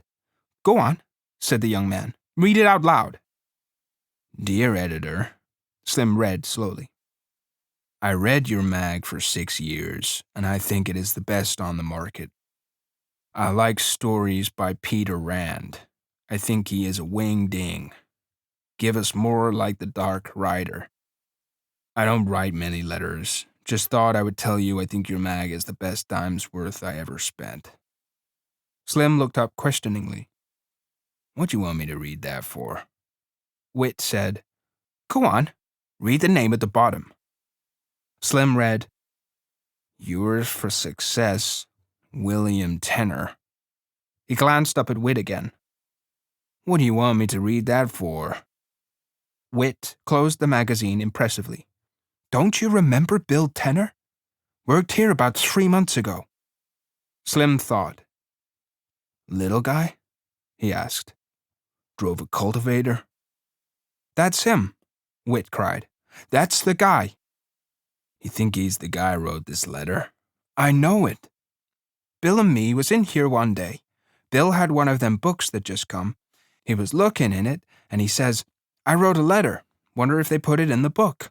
But it wasn't there. Bill says, maybe they're saving it for later. And that's just what they done. There it is. Guess you're right, said Slim. Got it right in the book. George held out his hand for the magazine. Let's look at it. Wit found the place again, but he did not surrender his hold on it. He pointed out the letter with his forefinger, and then he went to his box shelf and laid the magazine carefully in. I wonder if Bill's seen it, he said. Bill and me worked in that patch of field peas, run cultivators, both of us. Bill was a hell of a nice fella. During the conversation, Carlson had refused to be drawn in. He continued to look down at the old dog. Candy watched him uneasily. At last, Carlson said, If you want me to, I'll put the old devil out of his misery right now and get it over with. Ain't nothing left for him. Can't eat, can't see, can't even walk without hurting. Candy said hopefully, You ain't got no gun. The hell I ain't. Got a Luger. Won't hurt him none at all. Candy said, Maybe tomorrow. Let's wait till tomorrow. I don't see no reason for it, said Carlson. He went to his bunk, pulled his bag from underneath it, and took out a Luger pistol. Let's get it over with, he said. We can't sleep with him stinking around in here. He put the pistol in his hip pocket. Candy looked a long time at Slim to try to find some reversal, and Slim gave him none.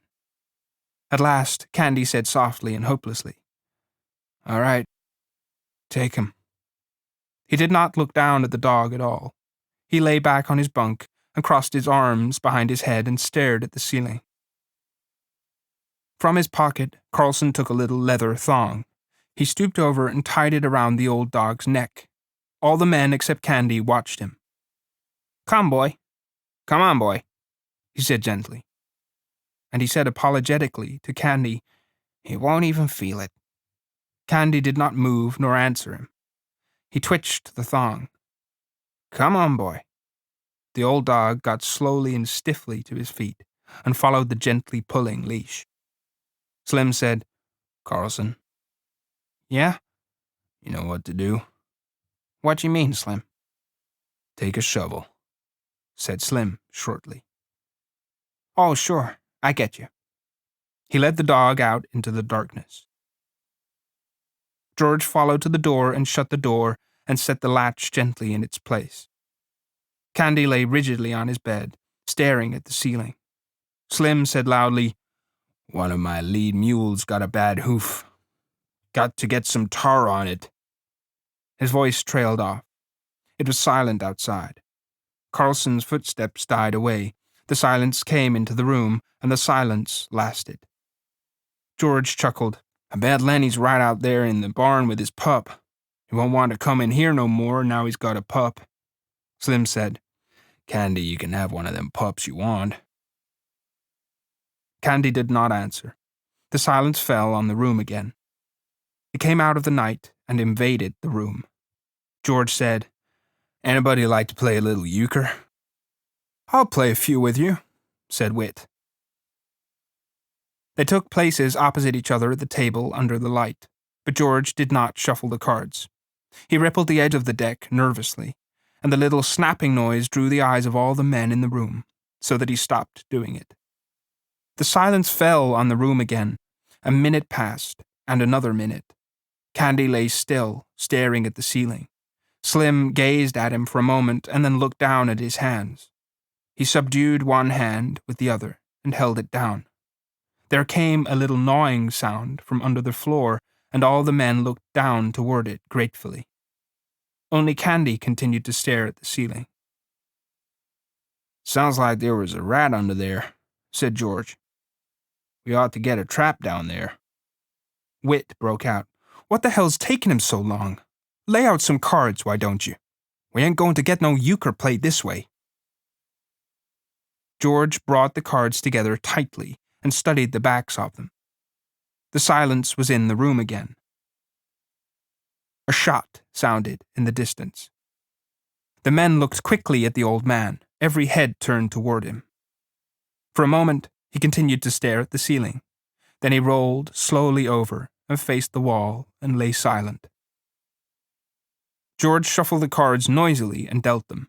Whit drew a scoring board to him and set the pegs to start. Whit said, "I guess you guys really come here to work." "How do you mean?" George asked. Whit laughed. "Well, you come on a Friday. You got 2 days to work till Sunday." "I don't see how you figure," said George. Whit laughed again.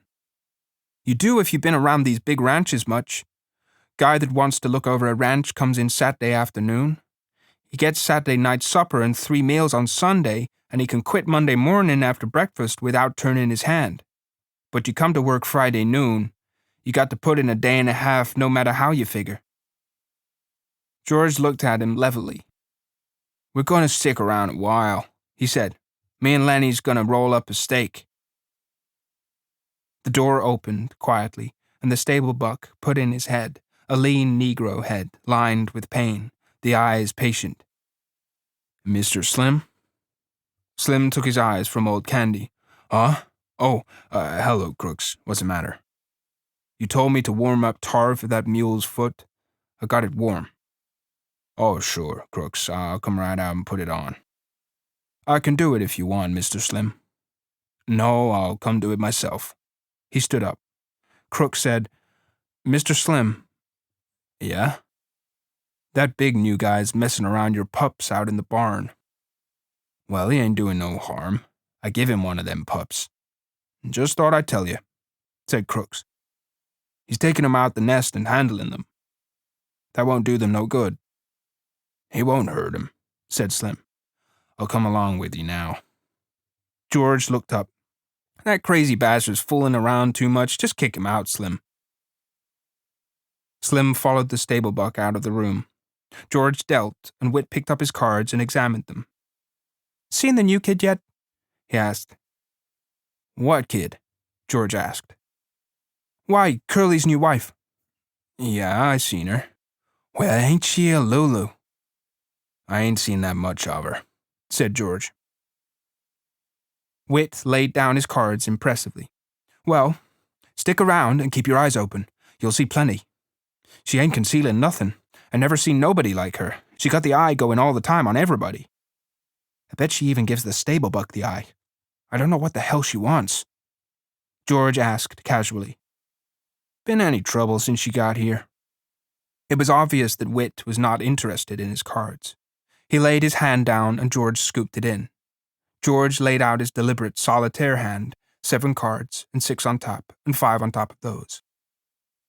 Whit said, "I see what you mean. No, they ain't been nothing yet. Curly's got yellow jackets in his drawers, but that's all so far. Every time the guy is around, she shows up. She's looking for Curly, or she thought she left something laying around and she's looking for it. Seems like she can't keep away from guys. Curly's pants is just crawling with ants, but there ain't nothing come of it yet." George said, "She's gonna make a mess. There's gonna be a bad mess about her.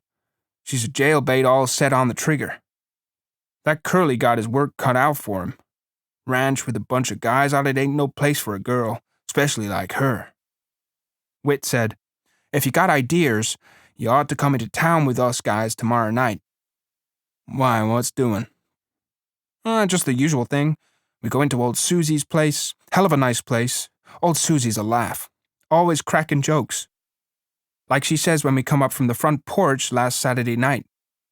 Susie opens the door and then she yells over her shoulder, "Get your coats on, girls. Here comes the sheriff." She never talks dirty, neither. Got 5 girls there. "What's it set you back?" George asked. 2.5. You can get a shot for 2 bits. Susie got nice chairs to sit in, too. If a guy don't want to flop, why, he can just sit in the chairs and have a couple of 3 shots and pass the time of day, and Susie don't give a damn. She ain't rushing guys through and kicking them out if they don't want to flop. "Might go in and look the joint over," said George. "Sure, come along. It's a hell of a lot of fun." "Her cracking jokes all the time?" "Like she says one time, she says, I've knew people that if they've got a rag rug on the floor and a Cupid doll lamp on the phonograph, they think they're running a parlor house. That's Clara's house she's talking about. And Susie says, 'I know what you boys want,' she says. 'My girls is clean,' she says, 'and there ain't no water in my whiskey,' she says. If any of you guys want to look at a Cupid doll lamp and take your own chance getting burned, why, you know where to go. And she says, there's guys around here walking bow-legged 'cause they like to look at a Cupid doll lamp." George asked, "Clara runs the other house, huh?" "Yeah," said Whit. "We don't never go there. Clara gets $3 a crack and 35 cents a shot, and she don't crack no jokes. But Susie's place is clean, and she got nice chairs. Don't let no goo-goos in, neither." "Me and Lennie's rolling up a steak," said George. "I might go in and sit and have a shot, but I ain't putting out no 2.5. "Well, a guy got to have some fun sometime," said Whit. The door opened and Lennie and Carlson came in together. Lennie crept to his bunk and sat down, trying not to attract attention. Carlson reached under his bunk and brought out his bag. He didn't look at old Candy, who still faced the wall. Carlson found a little cleaning rod in the bag and a can of oil. He laid them on his bed and then brought out the pistol, took out the magazine, and snapped the loaded shell from the chamber. Then he fell to cleaning the barrel with the little rod. When the ejector snapped, Candy turned over and looked for a moment at the gun before he turned back to the wall again. Carlson said casually, "Curly been in yet?" "No," said Whit. "What's eating on Curly?" Carlson squinted down the barrel of his gun, looking for his old lady. "I seen him going round and round outside." Whit said sarcastically, "He spends half his time looking for her, and the rest of the time she's looking for him." Curly burst into the room excitedly. "Any of you guys see my wife?" he demanded. "She ain't here," said Whit. Curly looked threateningly about the room. "Where the hell's Slim?" "Went out in the barn," said George. "He was going to put some tar on a split hoof." Curly's shoulders dropped and squared. "How long ago did he go?" 5-10 minutes. Curly jumped out the door and banged it after him. Whit stood up. "I guess maybe I'd like to see this," he said. "Curly's just spoiling or he wouldn't start for Slim.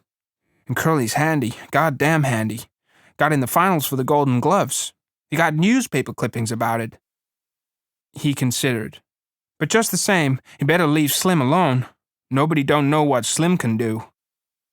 "Thinks Slim's with his wife, don't he?" said George. "It looks like it," Whit said. "Course Slim ain't. At least I don't think Slim is. But I'd like to see the fuss if it comes off. Come on, let's go." George said, "I'm staying right here. I don't want to get mixed up in nothing. Lennie and me got to make a steak." Carlson finished the cleaning of the gun and put it in the bag and pushed the bag under his bunk. "Guess I'll go out and look her over," he said. Old Candy lay still, and Lennie, from his bunk, watched George cautiously. When Whit and Carlson were gone and the door closed after them, George turned to Lennie. "What you got on your mind?" "I ain't done nothing, George. Slim says I better not pet them pups so much for a while. Slim says it ain't good for them. So I come right in. I been good, George." "I could have told you that," said George. "Well, I wasn't hurting 'em none. I just had mine in my lap petting it." George asked, "Did you see Slim out in the barn?" "Sure I did. He told me I better not pet that pup no more." "Did you see that girl?" "You mean Curly's girl?" "Yeah. Did she come in the barn?" "No. Anyways, I never seen her." You never seen Slim talking to her. Uh-uh. She ain't been in the barn. Okay, said George. I guess them guys ain't gonna see no fight. If there's any fighting, Lennie, you keep out of it. I don't want no fights, said Lennie. He got up from his bunk and sat down at the table across from George. Almost automatically, George shuffled the cards and laid out his solitaire hand. He used a deliberate, thoughtful slowness. Lennie reached for a face card and studied it, then turned it upside down and studied it. Both ends the same, he said. George, why is it both ends the same? I don't know, said George. That's just the way they make 'em. What was Slim doing in the barn when you seen him? Slim? Sure. You seen him in the barn, and he told you not to pet the pup so much. Oh, yeah. He had a can of tar and a paintbrush. I don't know what for. You sure that girl didn't come in like she come in here today? No, she never come. George sighed. You give me a good whorehouse every time, he said. A guy can go in and get drunk and get everything out of his system all at once, and no messes. And he knows how much it's gonna set him back. These here jailbaits is just set on the trigger of the hoosgow. Lennie followed his words admiringly, and moved his lips a little to keep up. George continued. You remember Andy Cushman, Lennie? Went to grammar school. The one that his old lady used to make hotcakes for the kids? Lennie asked. Yeah, that's the one. You can remember anything if there's anything to eat in it. George looked carefully at the solitaire hand. He put an ace up on his scoring rack and piled a 2, 3, and 4 of diamonds on it. Andy's in San Quentin right now on account of a tart, said George. Lennie drummed on the table with his fingers. George? Huh? George, how long's it going to be till we get that little place and live on the fat of the land and rabbits? I don't know, said George. We got to get a big stake together. I know a little place we can get cheap, but they ain't giving it away. Old Candy turned slowly over. His eyes were wide open. He watched George carefully. Lennie said, Tell about the place, George. I just told you, just last night. Go on. Tell again, George. Well, it's 10 acres, said George. Got a little windmill, got a little shack on it, and a chicken run. Got a kitchen, orchard, cherries, apples, peaches, cots, nuts. Got a few berries. There's a place for alfalfa and plenty water to flood it. There's a pig pen. And rabbits, George. No place for rabbits now, but I could easy build a few hutches and you could feed alfalfa to the rabbits. Damn right I could, said Lennie. You goddamn right I could. George's hands stopped working with the cards. His voice was growing warmer. And we could have a few pigs. I could build a smokehouse like the one Grandpa had, and when we kill a pig, we can smoke the bacon and the hams, and make sausage and all like that. And when the salmon run up river, we could catch 100 of 'em and salt 'em down or smoke 'em. We could have them for breakfast. They ain't nothing so nice as smoked salmon. When the fruit come in, we could can it. And tomatoes. They're easy to can. Every Sunday we'd kill a chicken or a rabbit. Maybe we'd have a cow or a goat. And the cream is so goddamn thick, you got to cut it with a knife and take it out with a spoon. Lennie watched him with wide eyes, and Old Candy watched him too. Lennie said softly, We could live off of the fat of the land. Sure, said George. All kinds of vegetables in the garden, and if we want a little whiskey, we can sell a few eggs or something or some milk. We'd just live there. We'd belong there. There wouldn't be no more running around the country and getting fed by a Jap cook. No, sir. We'd have our own place where we belonged and not sleep in no bunkhouse. Tell about the house, George, Lennie begged. Sure. We'd have a little house and a room to ourselves. Little fat iron stove, and in the winter we'd keep a fire going in it. It ain't enough land, so we'd have to work too hard. Maybe 6, 7 hours a day. We wouldn't have to buck no barley 11 hours a day.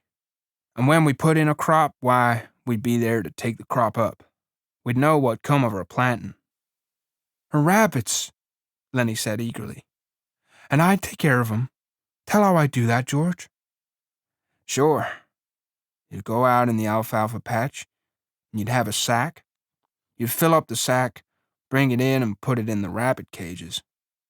"They'd nibble and they'd nibble," said Lennie. "The way they do. I seen 'em." "Every 6 weeks or so," George continued, "them does would throw a litter so we'd have plenty rabbits to eat and sell. And we'd keep a few pigeons to go flying around the windmill like they done when I was a kid." He looked raptly at the wall over Lennie's head.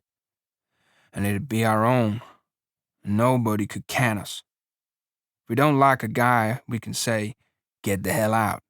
And by God, he's got to do it. And if a friend come along, why, we'd have an extra bunk and we'd say, 'Why don't you spend the night?' And by God, he would. We'd have a setter dog and a couple striped cats, but you gotta watch out them cats don't get the little rabbits." Lennie breathed hard. "You just let 'em try to get to the rabbits. I'll break their goddamn necks. I'll smash 'em with a stick." He subsided, grumbling to himself, threatening the future cats which might dare to disturb the future rabbits. George sat entranced with his own picture. When Candy spoke, they both jumped as though they had been caught doing something reprehensible. Candy said, "You know where there's a place like that?" George was on guard immediately. "S'pose I do," he said. "What's that to you?" "You don't need to tell me where it's at. Might be any place." "Sure," said George. "That's right. You couldn't find it in 100 years. Candy went on excitedly. "How much do you want for a place like that?" George watched him suspiciously. "Well, I could get it for $600. The old people that owns it is flat bust and the old lady needs an operation. Say, what's it to you? You got nothing to do with us." Candy said, "I ain't much good with only one hand. I lost my hand right here on this ranch. That's why they give me a job swamping. They give me $250 'cause I lost my hand. And I got 50 more saved up right in the bank, right now. That's 300. And I got 50 more coming the end of the month. Tell you what," he leaned forward eagerly, "s'pose I went in with you guys. That's $350 I put in. I ain't much good, but I could cook and tend the chickens and hoe the garden some. How'd that be?" George half closed his eyes. "I gotta think about that. We was always gonna do it by ourselves." Candy interrupted him. "I make a will and leave my share to you guys in case I kick off. 'Cause I ain't got no relatives nor nothing. You guys got any money? Maybe we could do it right now."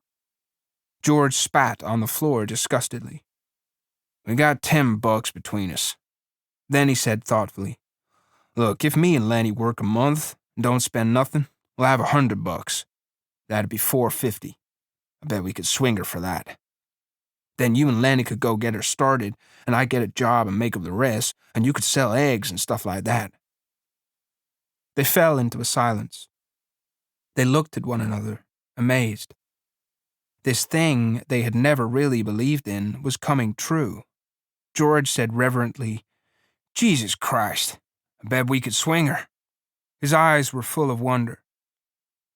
"I bet we could swing her," he repeated softly. Candy sat on the edge of his bunk. He scratched the stump of his wrist nervously.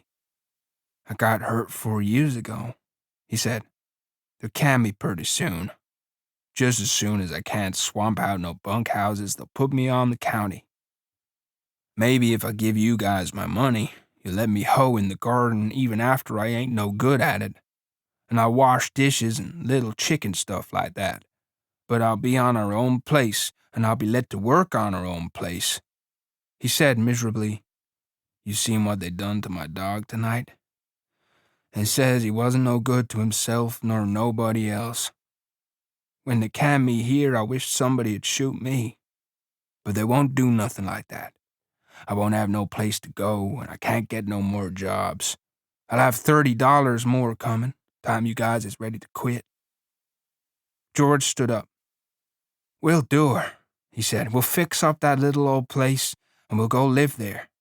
He sat down again.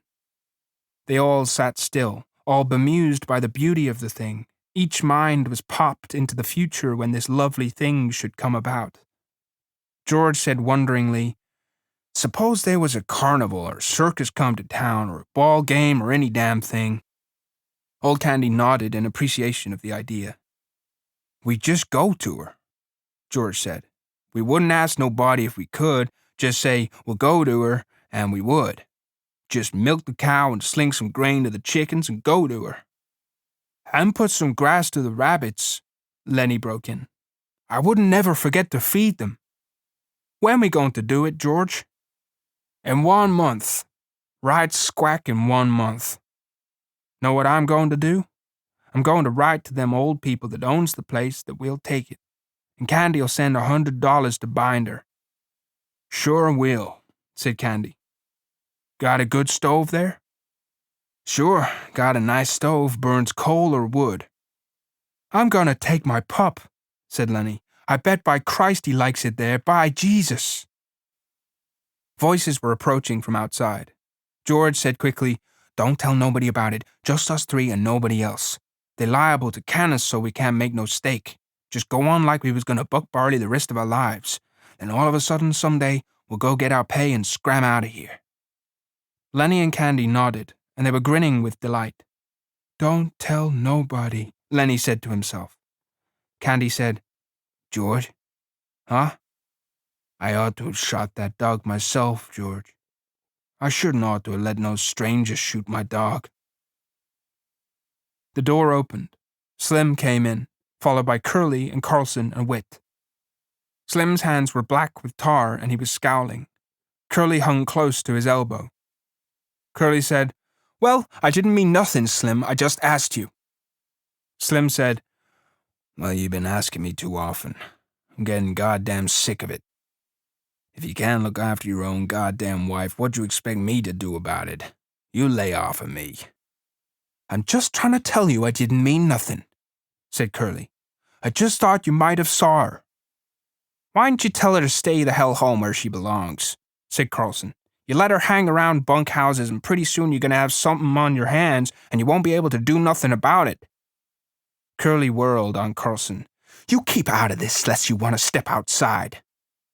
Carlson laughed. You goddamn punk, he said. You tried to throw a scare into Slim and you couldn't make it stick. Slim throwed a scare into you. You're yeller as a frog belly. I don't care if you're the best welter in the country. You come for me and I'll kick your goddamn head off. Candy joined the attack with joy. Glove full of Vaseline, he said disgustedly. Curly glared at him. His eyes slipped on past and lighted on Lennie, and Lennie was still smiling with delight at the memory of the ranch. Curly stepped over to Lennie like a terrier. What the hell you laughing at? Lennie looked blankly at him. Huh? Then Curly's rage exploded. Come on, you big bastard. Get up on your feet. No big son of a bitch is going to laugh at me. I'll show you who's yeller. Lennie looked helplessly at George, and then he got up and tried to retreat. Curly was balanced and poised. He slashed at Lennie with his left, and then smashed down his nose with the right. Lennie gave a cry of terror. Blood welled from his nose. George, he cried. Make him let me alone, George. He backed until he was against the wall, and Curly followed, slugging him in the face. Lennie's hands remained at his sides. He was too frightened to defend himself. George was on his feet, yelling, Get him, Lennie! Don't let him do it! Lennie covered his face with his huge paws and bleated with terror. He cried, Make him stop, George! Then Curly attacked his stomach and cut off his wind. Slim jumped up. A dirty little rat, he cried. I'll get him myself. George put out his hand and grabbed Slim. Wait a minute, he shouted. He cupped his hands around his mouth and yelled, Get him, Lennie! Lennie took his hands away from his face and looked about for George, and Curly slashed at his eyes. The big face was covered with blood. George yelled again, I said, get him! Curly's fist was swinging when Lennie reached for it. The next minute, Curly was flopping like a fish on a line, and his closed fist was lost in Lennie's big hand.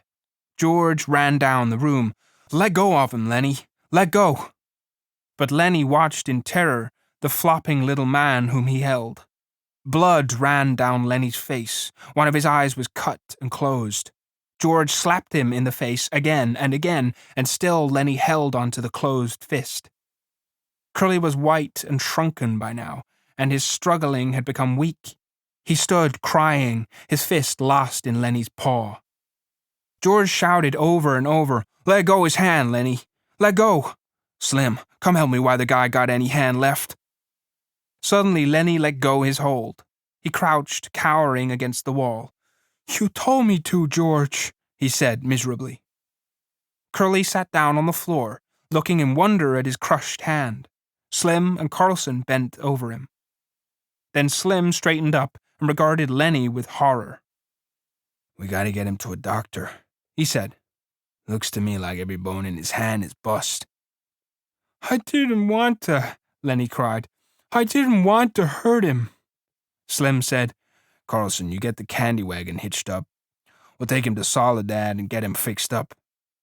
Carlson hurried out. Slim turned to the whimpering Lennie. "It ain't your fault," he said. "This punk sure had it coming to him. But Jesus, he ain't hardly got no hand left." Slim hurried out, and in a moment returned with a tin cup of water. He held it to Curly's lips. George said, "Slim, when we get canned now, we need the steak. Will Curly's old man can us now?" Slim smiled wryly. He knelt down beside Curly. "You got your senses in hand enough to listen?" he asked. Curly nodded. "Well then, listen." Slim went on. "I think you got your hand caught in a machine. If you don't tell nobody what happened, we ain't going to. But you just tell and try to get this guy canned, and we'll tell everybody, and then will you get the laugh." "I won't tell," said Curly. He avoided looking at Lennie. Buggy wheels sounded outside. Slim helped Curly up. "Come on now. Carlson's gonna take you to a doctor." He helped Curly out the door. The sound of wheels drew away. In a moment, Slim came back into the bunkhouse. He looked at Lennie, still crouched fearfully against the wall. "Let's see your hands?" he asked. Lennie stuck out his hands. "Christ almighty, I hate to have you mad at me," Slim said. George broke in. "Lennie was just scared," he explained. "He didn't know what to do. I told you nobody ought never to fight him. No, I guess it was Candy I told." Candy nodded solemnly. "That's just what you done," he said. "Right this morning when Curly first lit into your friend, you says, 'He better not fool with Lennie if he knows what's good for him.' That's just what you says to me." George turned to Lennie. "It ain't your fault," he said. "You don't need to be scared no more. You done just what I told you to. Maybe you better go in the washroom and clean up your face. You look like hell." Lennie smiled with his bruised mouth. "I didn't want no trouble," he said. He walked toward the door, but just before he came to it, he turned back. "George? What do you want?" "I can still tend the rabbits, George." "Sure. You ain't done nothing wrong." "I didn't mean no harm, George." "Well, get the hell out and wash your face." Crooks, the Negro stable buck, had his bunk in the harness room, a little shed that leaned off the wall of the barn. On one side of the little room, there was a square four-paned window, and on the other, a narrow plank door leading into the barn. Crook's bunk was a long box filled with straw, on which his blankets were flung. On the wall by the window, there were pegs on which hung broken harness in process of being mended, strips of new leather, and under the window itself, a little bench for leather-working tools, curved knives and needles and balls of linen thread, and a small hand riveter. On pegs were also pieces of harness, a split collar with horsehair stuffing sticking out, a broken hame, and a trace chain with its leather covering split. Crooks had his apple box over his bunk, and in it a range of medicine bottles, both for himself and for the horses. There were cans of saddle soap and a drippy can of tar with its paintbrush sticking over the edge. And scattered about the floor were a number of personal possessions, for, being alone, Crooks could leave his things about, and being a stable buck and a cripple, he was more permanent than the other men, and he had accumulated more possessions than he could carry on his back. Crooks possessed several pairs of shoes, a pair of rubber boots, a big alarm clock, and a single-barreled shotgun. And he had books, too, a tattered dictionary, and a mauled copy of the California Civil Code for 1905. There were battered magazines and a few dirty books on a special shelf over his bunk. A pair of large gold-rimmed spectacles hung from a nail on the wall above his bed. This room was swept and fairly neat, for Crooks was a proud, aloof man. He kept his distance and demanded that other people keep theirs. His body was bent over to the left by his crooked spine, and his eyes lay deep in his head, and because of their depth seemed to glitter with intensity. His lean face was lined with deep black wrinkles, and he had thin, pain-tightened lips, which were lighter than his face. It was Saturday night. Through the open door that led into the barn came the sound of moving horses, of feet stirring, of teeth champing on hay, of the rattle of halter chains. In the stable-buck's room, a small electric globe threw a meager yellow light. Crooks sat on his bunk. His shirt was out of his jeans in the back. In one hand he held a bottle of liniment, and with the other he rubbed his spine. Now and then he poured a few drops of the liniment into his pink-palmed hand and reached up under his shirt to rub again. He flexed his muscles against his back and shivered. Noiselessly, Lennie appeared in the open doorway and stood there looking in, his big shoulders nearly filling the opening. For a moment, Crooks did not see him, but on raising his eyes he stiffened and a scowl came on his face. His hand came out from under his shirt. Lennie smiled helplessly in an attempt to make friends. Crooks said sharply, "You got no right to come in my room. This here's my room. Nobody got any right in here but me." Lennie gulped, and his smile grew more fawning. "I ain't done nothing," he said. "Just come to look at my puppy, and I seen your light," he explained. "Well, I got a right to have a light. You go on get out of my room. I am wanted in the bunkhouse, and you ain't wanted in my room." "Why ain't you wanted?" Lennie asked. "'Cause I'm black. They play cards in there, but I can't play because I'm black. They say I stink. Well, I tell you, all of you stink to me." Lennie flapped his big hands helplessly. "Everybody went into town," he said. "Slim and George and everybody. George says I gotta stay here and not get in no trouble. I seen your light." "Well, what do you want?" "Nothing. I seen your light. I thought I could just come in and sit." Crooks stared at Lennie, and he reached behind him and took down the spectacles and adjusted them over his pink ears and stared again. "I don't know what you're doing in the barn anyway," he complained. "You ain't no Skinner. There's no call for a bucker to come into the barn at all. You ain't no Skinner. You ain't got nothing to do with the horses." "The pup," Lennie repeated. "I come to see my pup." "Well, go see your pup then. Don't come in a place where you're not wanted." Lennie lost his smile. He advanced a step into the room, then remembered and backed to the door again. "I looked at him a little. Slim says I ain't to pet him very much." Crooks said, "Well, you've been taking him out of the nest all the time. I wonder the old lady don't move him someplace else." "Oh, she don't care. She lets me." Lennie had moved into the room again. Crooks scowled, but Lennie's disarming smile defeated him. "Come on in and sit a while," Crooks said. "Long as you won't get out and leave me alone, you might as well sit down." His tone was a little more friendly. "All the boys gone into town, huh?" "All but old Candy. He just sits in the bunkhouse sharpening his pencil and sharpening and figuring." Crooks adjusted his glasses. "Figuring? What's Candy figuring about?" Lennie almost shouted, "'Bout the rabbits!" "You're nuts," said Crooks. "You're crazy as a wedge. What rabbits you talking about?"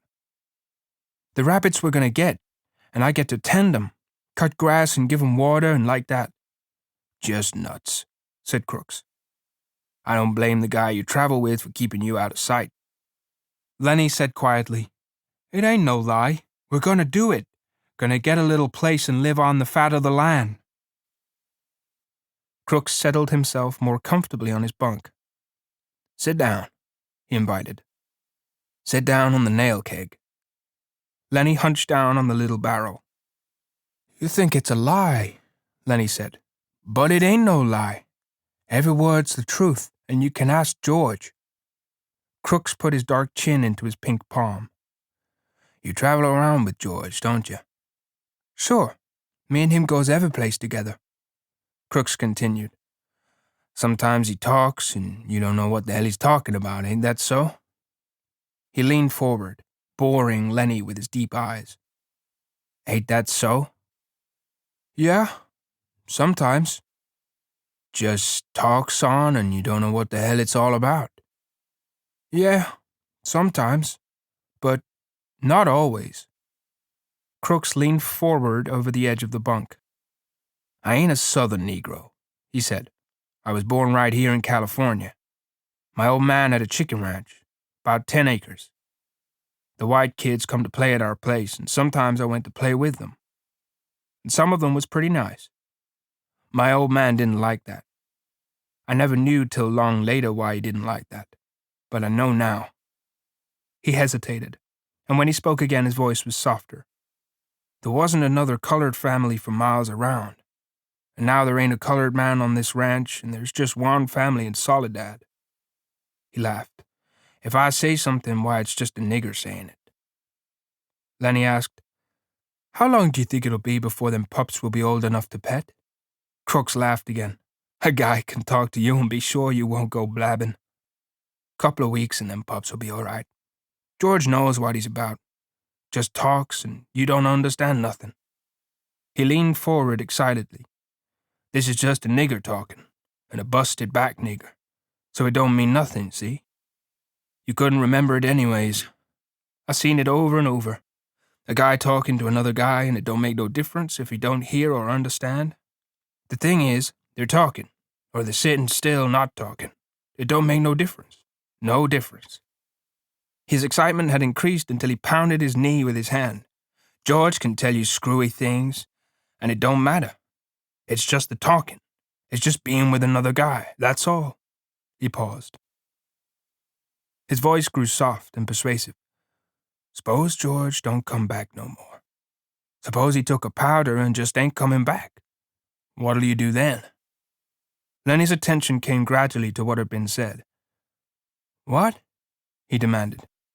"I said, suppose George went into town tonight, and you never heard of him no more." Crooks pressed forward some kind of private victory. "Just suppose that," he repeated. "He won't do it," Lennie cried. "George wouldn't do nothing like that. I've been with George a long time. He'll come back tonight." But the doubt was too much for him. "Don't you think he will?" Crook's face lighted with pleasure in his torture. "Nobody can't tell what a guy'll do," he observed calmly. "Let's say he wants to come back and can't. Suppose he gets killed or hurt, so he can't come back." Lennie struggled to understand. "George won't do nothing like that," he repeated.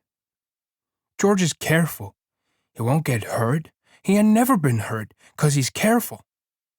"Well, just suppose, he don't come back.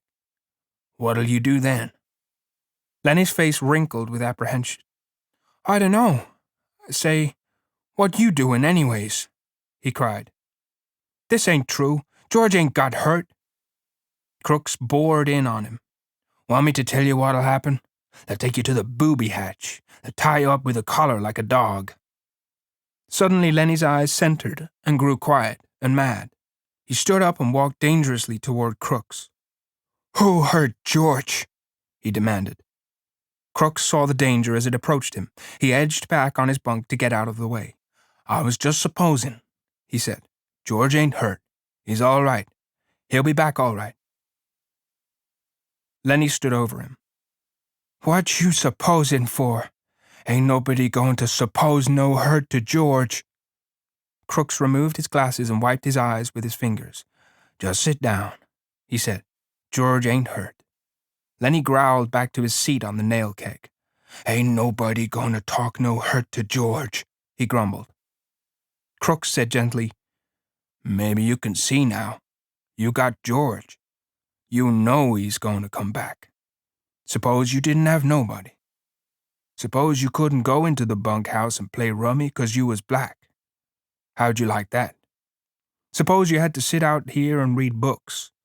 Sure, you could play horseshoes till it got dark, but then you got to read books. Books ain't no good. A guy needs somebody. To be near him. He whined. A guy goes nuts if he ain't got nobody. Don't make no difference who the guy is, long's he's with you, I tell you. He cried. I tell you, a guy gets too lonely and he gets sick. George gonna come back, Lennie reassured himself in a frightened voice. Maybe George come back already. Maybe I better go see.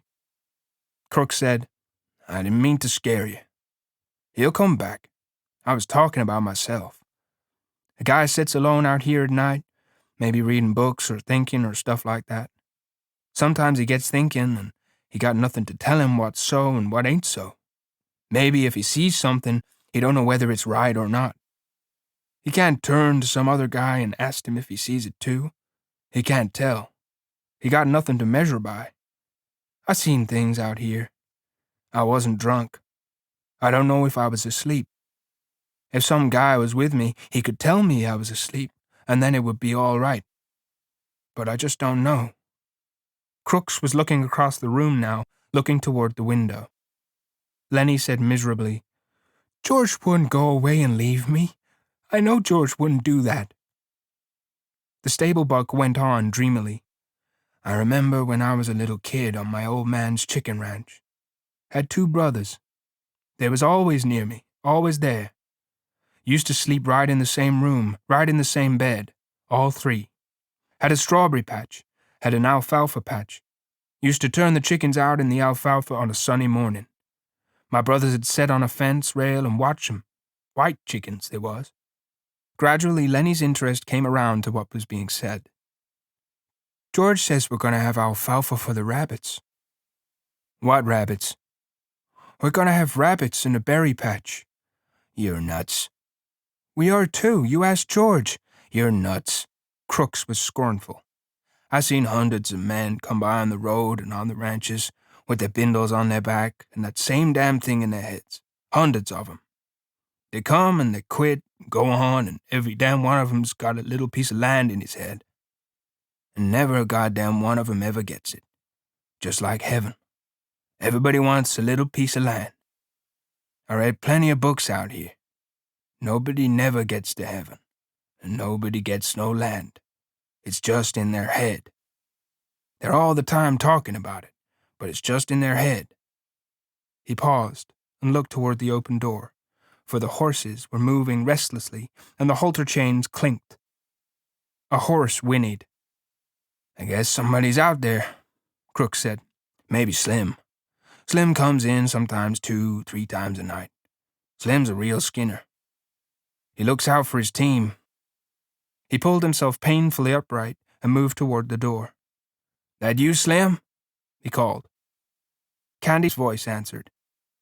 Slim went into town. Say, you seen Lennie? You mean the big guy? Yeah. Seen him around any place?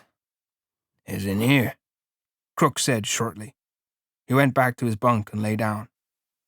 Candy stood in the doorway, scratching his bald wrist and looking blindly into the lighted room. He made no attempt to enter. Tell you what, Lennie, I've been figuring out about them rabbits. Crooks said irritably, You can come in if you want. Candy seemed embarrassed. I do know. Course if you want me to. Come on in. If everybody's coming in, you might just as well. It was difficult for Crooks to conceal his pleasure with anger.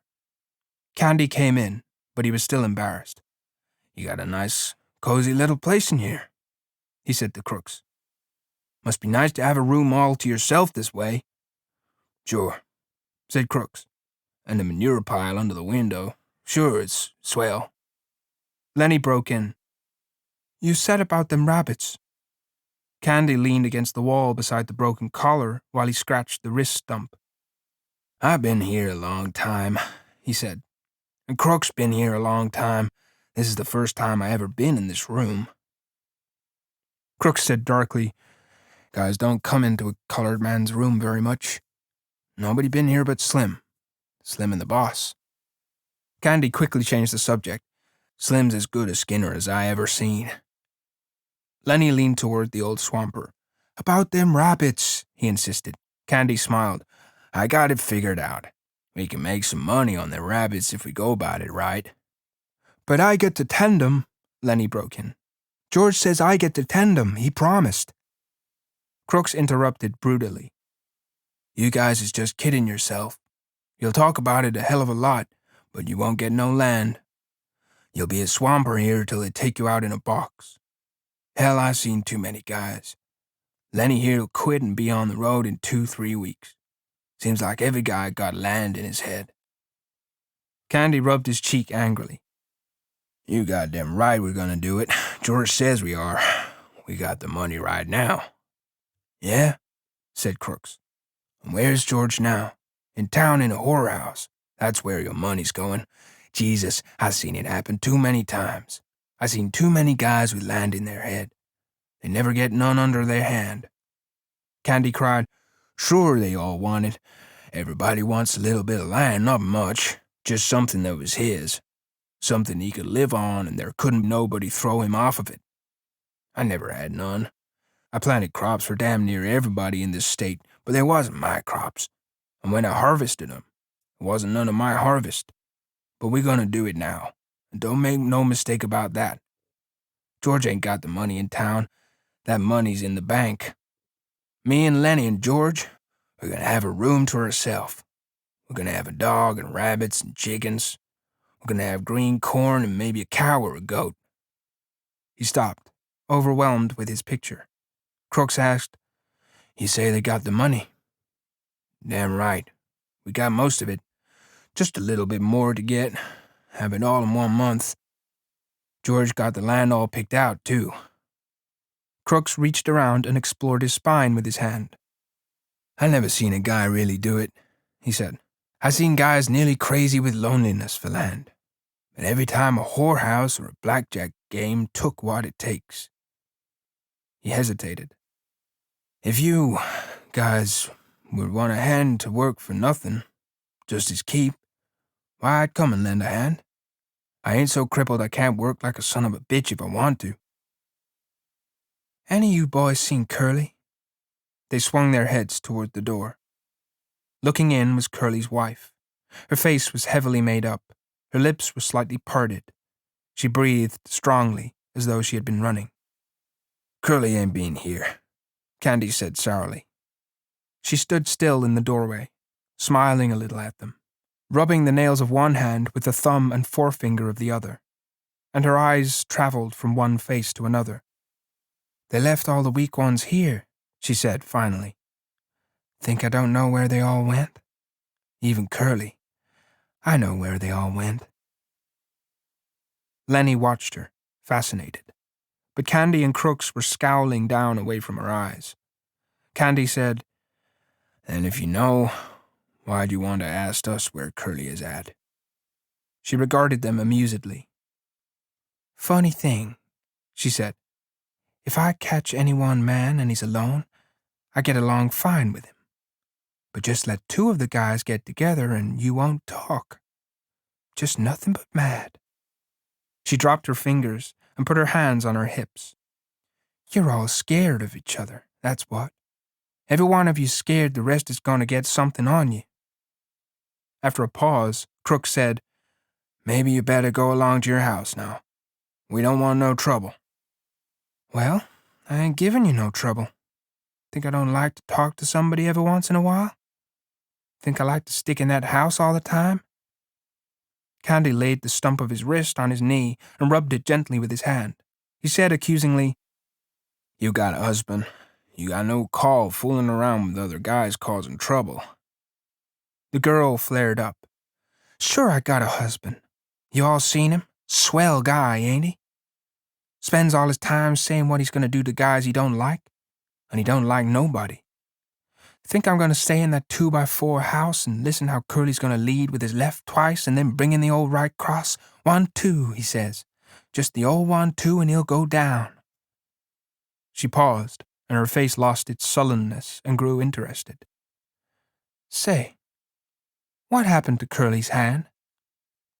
There was an embarrassed silence. Candy stole a look at Lennie, then he coughed. Why, Curly, he got his hand caught in a machine, ma'am. Bust his hand. She watched for a moment, and then she laughed. Polony, what do you think you're selling me? Curly started something he didn't finish. Caught in a machine. Baloney. Why, he ain't give nobody the good old 1-2 since he got his hand bust. Who bust him? Candy repeated sullenly. Got it caught in a machine.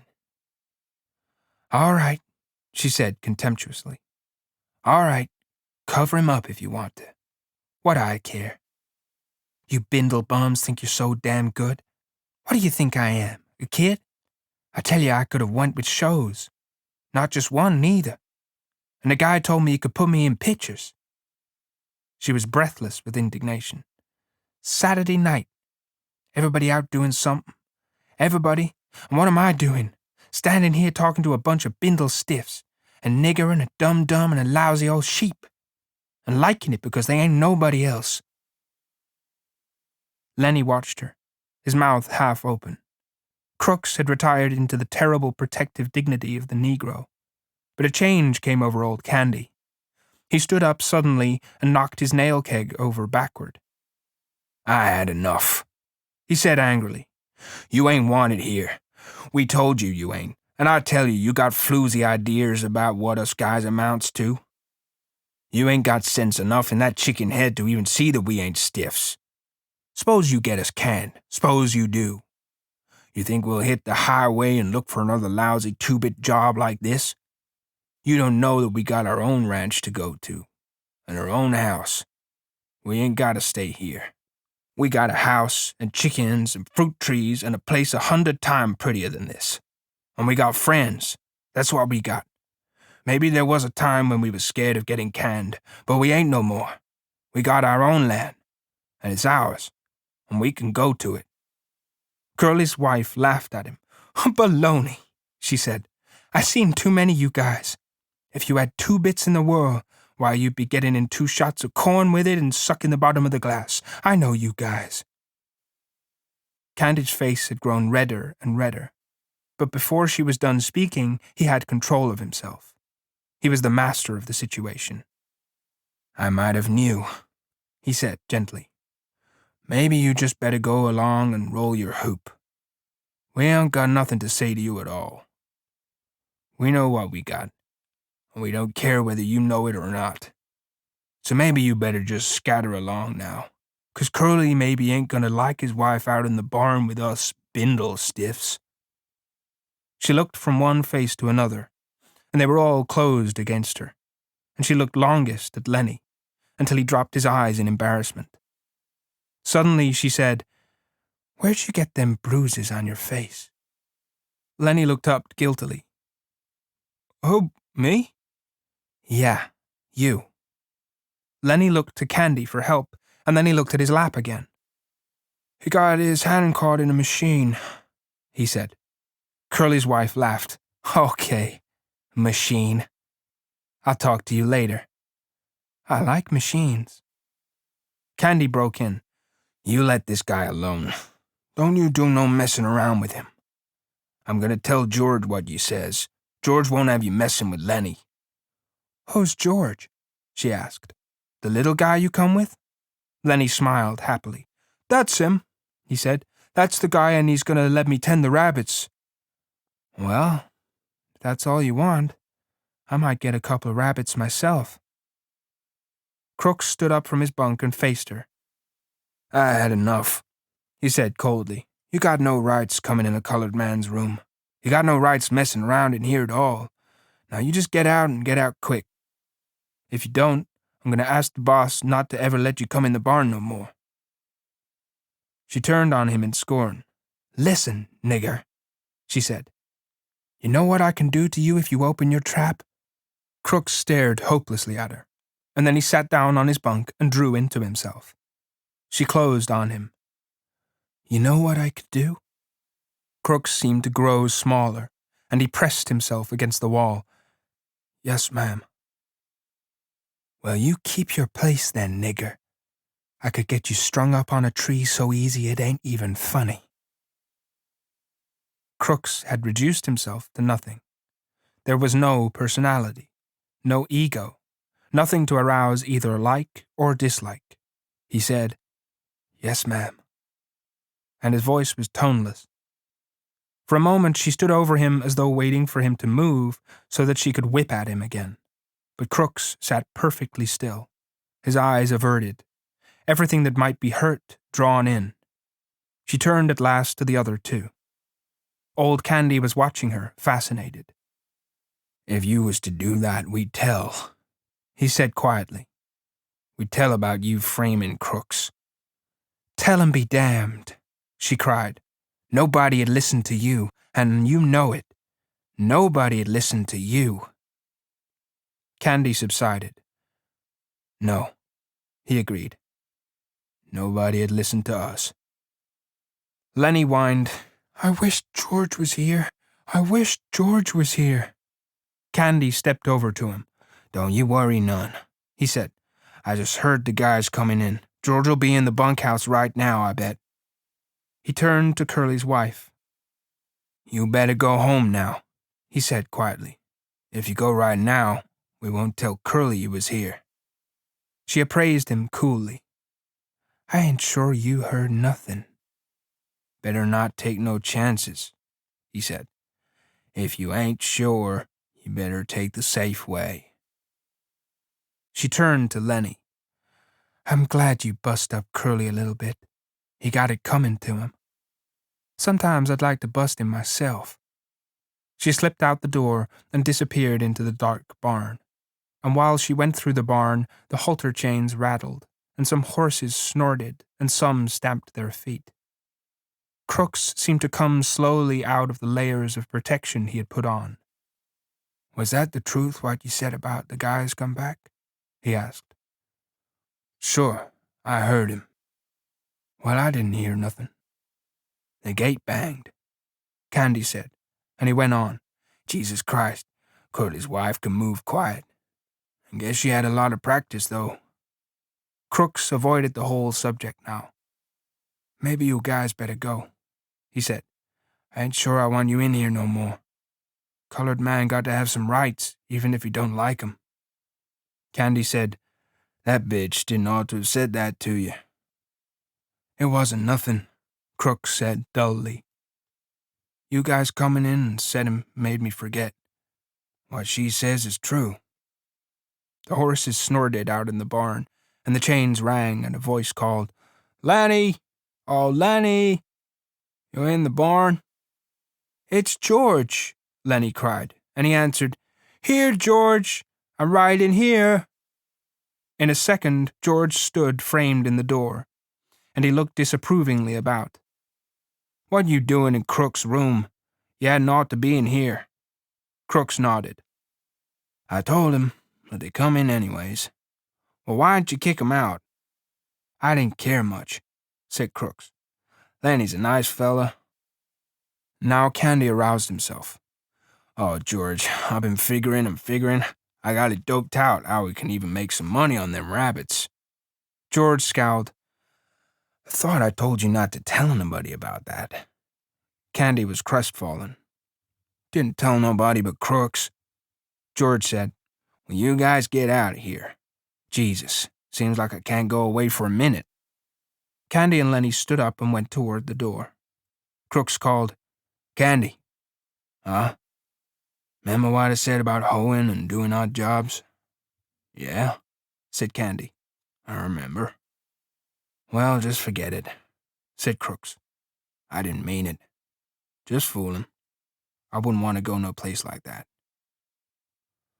Well, okay. If you feel like that, good night. The three men went out of the door. As they went through the barn, the horses snorted and the halter chains rattled. Crooks sat on his bunk and looked at the door for a moment, and then he reached for the liniment bottle. He pulled out his shirt in back, poured a little liniment in his pink palm, and reaching around, he fell slowly to rubbing his back. One end of the great barn was piled high with new hay, and over the pile hung the 4-taloned Jackson fork suspended from its pulley. The hay came down like a mountain slope to the other end of the barn, and there was a level place as yet unfilled with the new crop. At the sides, the feeding racks were visible, and between the slats, the heads of horses could be seen. It was Sunday afternoon. The resting horses nibbled the remaining wisps of hay, and they stamped their feet and they bit the wood of the mangers and rattled the halter chains. The afternoon sun sliced in through the cracks of the barn walls and lay in bright lines on the hay. There was the buzz of flies in the air, the lazy afternoon humming. From outside came the clang of horseshoes on the playing peg and the shouts of men, playing, encouraging, jeering. But in the barn it was quiet and humming and lazy and warm. Only Lennie was in the barn, and Lennie sat in the hay beside a packing case under a manger in the end of the barn that had not been filled with hay. Lennie sat in the hay and looked at a little dead puppy that lay in front of him. Lennie looked at it for a long time, and then he put out his huge hand and stroked it clear from one end to the other. And Lennie said softly to the puppy, "Why do you gotta get killed? You ain't so little as mice. I didn't bounce you hard." He bent the pup's head up and looked in its face, and he said to it, "Now maybe George ain't gonna let me tend no rabbits if he finds out you got killed."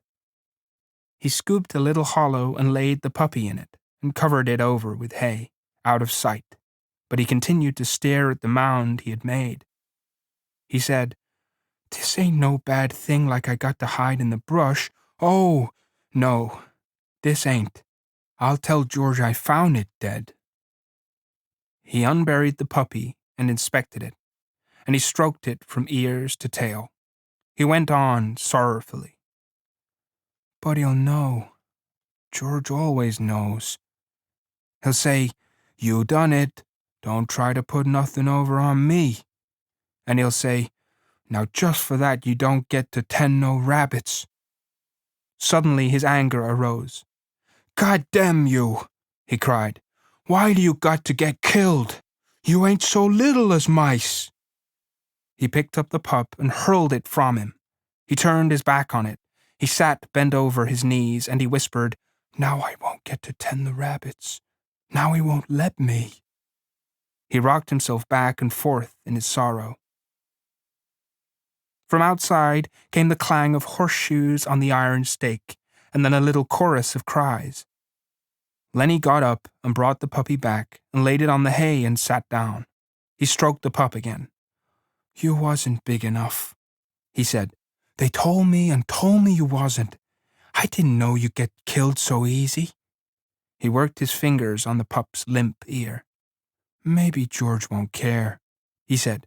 "This here goddamn little son of a bitch was nothing to George." Curly's wife came around the end of the last stall. She came very quietly, so that Lennie didn't see her.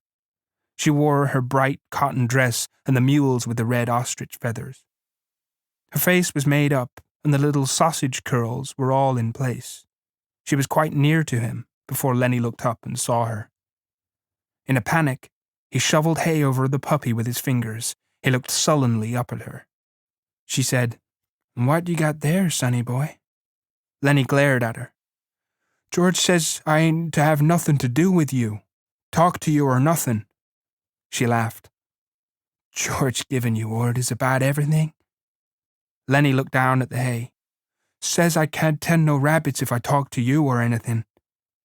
She said quietly, He's scared Curly'll get mad.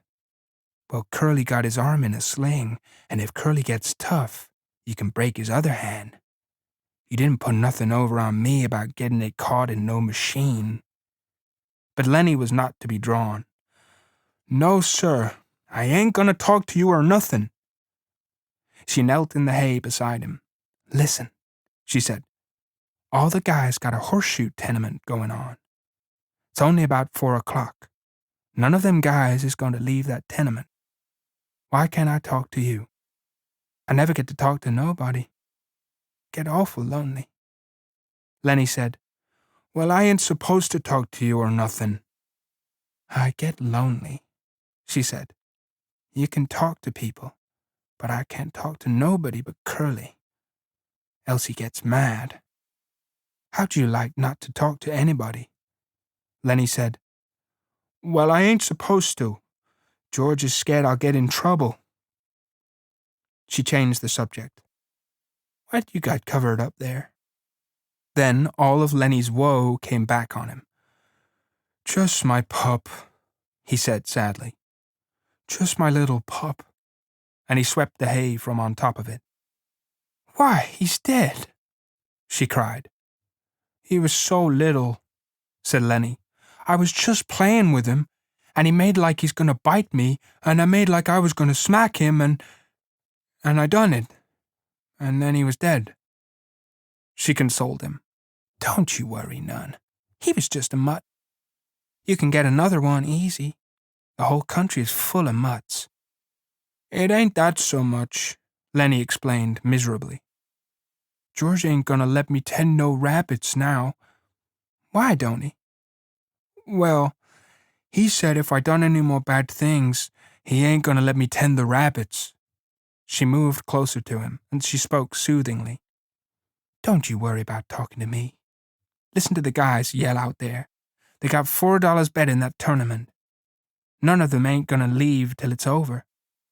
If George sees me talking to you, he'll give me hell, Lennie said cautiously. He told me so. Her face grew angry. What's the matter with me? She cried. Ain't I got a right to talk to nobody? What do they think I am, anyways? You're a nice guy. I don't know why I can't talk to you. I ain't doing no harm to you. Well, George says you'll get us in a mess. Aw, nuts, she said. What kind of harm am I doing to you? Seems like they ain't none of them cares how I gotta live. I tell you, I ain't used to living like this. I could have made something of myself, she said darkly. Maybe I will yet. And then her words tumbled out in a passion of communication, as though she hurried before her listener could be taken away. I lived right in Salinas, she said. Come there when I was a kid. Well, a show come through, and I met one of the actors. He says I could go with that show, but my old lady wouldn't let me. She says because I was only 15, but the guy said I coulda. If I'd went, I wouldn't be living like this, you bet. Lennie stroked the pup back and forth. We're gonna have a little place, and rabbits, he explained. She went on with her story quickly before she should be interrupted. Another time, I met a guy, and he was in pictures. Went out to the Riverside Dance Palace with him. He says he was going to put me in the movies. Says I was a natural. Soon as he got back to Hollywood, he was going to write to me about it. She looked closely at Lennie to see whether she was impressing him. I never got that letter, she said. I always thought my old lady stole it. Well, I wasn't going to stay no place where I couldn't get nowhere or make something of myself, and where they stole your letters. I asked her if she stole it too, and she says no. So I married Curly. Met him out to the Riverside Dance Palace that same night. She demanded, You listening? Me? Sure. Well, I ain't told this to nobody before. Maybe I oughtn't to. I don't like Curly. He ain't a nice fella. And because she had confided in him, she moved closer to Lennie and sat beside him. Could have been in the movies and had nice clothes. All them nice clothes like they wear. And I could have sat in them big hotels and had pictures took of me. When they had them previews, I could have went to them. and spoke in the radio, and it wouldn't have cost me a cent because I was in the picture. And all them nice clothes like they wear, because this guy says I was a natural." She looked up at Lennie, and she made a small, grand gesture with her arm and hand to show that she could act. The fingers trailed after her leading wrist, and her little fingers stuck out grandly from the rest. Lennie sighed deeply. From outside came the clang of a horseshoe on metal, and then a chorus of cheers. "Somebody made a ringer," said Curly's wife. Now the light was lifting as the sun went down, and the sun streaks climbed up the wall and fell over the feeding racks and over the heads of the horses. Lennie said, "Maybe if I took this pup out and throwed him away, George wouldn't never know, and then I could tend the rabbits without no trouble." Curly's wife said angrily, "Don't you think of nothing but rabbits?" "We're going to have a little place," Lennie explained patiently. "We're going to have a house and a garden and a place for alfalfa, and that alfalfa is for the rabbits, and I take a sack and I get it all full of alfalfa, and then I take it to the rabbits." She asked, "What makes you so nuts about rabbits?" Lennie had to think carefully before he could come to a conclusion. He moved cautiously close to her, until he was right against her. "I like to pet nice things. Once at a fair I seen some of them long-hair rabbits, and they was nice, you bet. Sometimes I've even pet mice, but not when I could get nothing better." Curly's wife moved away from him a little. "I think you're nuts," she said. "No, I ain't," Lennie explained earnestly. "George says I ain't. I like to pet nice things with my fingers, soft things." She was a little bit reassured. "Well, who don't?" she said. "Everybody likes that. I like to feel silk and velvet. Do you like to feel velvet?" Lennie chuckled with pleasure. "You bet, by God," he cried happily. "And I had some, too. A lady give me some, and that lady was my own Aunt Clara. She gave it right to me, about this big a piece. I wished I had that velvet right now." A frown came over his face. "I lost it," he said. "I ain't seen it for a long time." Curly's wife laughed at him. "You're nuts," she said. "But you're a kind of nice fella, just like a big baby. But a person can see kind of what you mean. When I'm doing my hair, sometimes I just set and stroke it 'cause it's so soft." To show how she did it, she ran her fingers over the top of her head. "Some people got kind of coarse hair," she said complacently. "Take Curly. His hair is just like wire, but mine is soft and fine. Course I brush it a lot. That makes it fine. Here, feel right here." She took Lennie's hand and put it on her head. "Feel right around there and see how soft it is." Lennie's big fingers fell to stroking her hair. "Don't you muss it up," she said. Lennie said, "Oh, that's nice," and he stroked harder. "Oh, that's nice." "Look out now. You'll muss it." And then she cried angrily, "You stop it now. You'll mess it all up." She jerked her head sideways, and Lennie's fingers closed on her hair and hung on. "Let go," she cried. "You let go." Lennie was in a panic. His face was contorted. She screamed then, and Lennie's other hand closed over her mouth and nose. "Please don't," he begged. "Oh, please don't do that. George'll be mad." She struggled violently under his hands. Her feet battered on the hay, and she writhed to be free. And from under Lennie's hand came a muffled screaming. Lennie began to cry with fright. "Oh, please don't do none of that," he begged. "George gonna say I done a bad thing. He ain't gonna let me tend no rabbits." He moved his hand a little, and her hoarse cry came out. Then Lennie grew angry. "No, don't," he said. "I don't want you to yell. You're gonna get me in trouble just like George says you will. Now don't you do that." And she continued to struggle, and her eyes were wild with terror. He shook her then, and he was angry with her. "Don't you go yellin'," he said, and he shook her, and her body flopped like a fish. And then she was still, for Lennie had broken her neck. He looked down at her, and carefully he removed his hand from over her mouth, and she lay still. I don't want to hurt you, he said, but George will be mad if you yell. When she didn't answer nor move, he bent closely over her. He lifted her arm and let it drop. For a moment, he seemed bewildered, and then he whispered in fright, I done a bad thing. I done another bad thing. He pawed up the hay until it partly covered her. From outside the barn came a cry of men and the double clang of shoes on metal. For the first time, Lennie became conscious of the outside. He crouched down in the hay and listened. I done a real bad thing, he said. I shouldn't have did that. George'll be mad. And, he said, and hide in the brush till he come. He's gonna be mad in the brush till he come. That's what he said. Lennie went back and looked at the dead girl. The puppy lay close to her. Lennie picked it up. I'll throw him away, he said. It's bad enough like it is. He put the pup under his coat and he crept to the barn wall and peered out between the cracks toward the horseshoe game. And then he crept around the end of the last manger and disappeared. The sun streaks were high on the wall by now, and the light was growing soft in the barn. Curly's wife lay on her back, and she was half covered with hay. It was very quiet in the barn, and the quiet of the afternoon was on the ranch. Even the clang of the pitched shoes, even the voices of the men in the game seemed to grow more quiet. The air in the barn was dusky in advance of the outside day. A pigeon flew in through the open hay door and circled and flew out again. Around the last stall came a shepherd bitch, lean and long, with heavy, hanging dugs.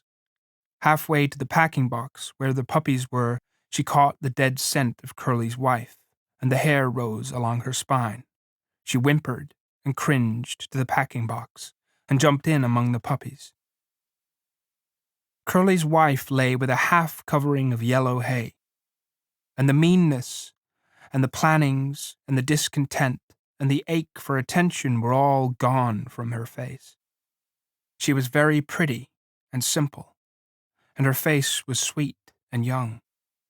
Now her rouged cheeks and her reddened lips made her seem alive and sleeping very lightly. The curls, tiny little sausages, were spread on the hay behind her head, and her lips were parted. As happens sometimes, a moment settled and hovered and remained for much more than a moment, and sound stopped and movement stopped for much, much more than a moment. Then gradually time awakened again, and moved sluggishly on. The horses stamped on the other side of the feeding racks, and the halter chains clinked. Outside, the men's voices became louder and clearer. From around the end of the last stall, old Candy's voice came. "Lennie?" he called. "Oh, Lennie, you in here? I've been figuring some more. Tell you what we can do, Lennie." Old Candy appeared around the end of the last stall. "Oh, Lennie!" he called again, and then he stopped, and his body stiffened. He rubbed his smooth wrist on his white stubble whiskers. "I didn't know you was here," he said to Curly's wife. When she didn't answer, he stepped nearer. "You oughtn't to sleep out here," he said disapprovingly. And then he was beside her, and, "Oh, Jesus Christ." He looked about helplessly, and he rubbed his beard, and then he jumped up and went quickly out of the barn. But the barn was alive now. The horses stamped and snorted, and they chewed the straw of their bedding, and they clashed the chains of their halters. In a moment, Candy came back, and George was with him. George said, "What was it you wanted to see me about?" Candy pointed at Curly's wife. George stared. "What's the matter with her?" he asked. He stepped closer, and then he echoed Candy's words. "Oh, Jesus Christ." He was down on his knees beside her.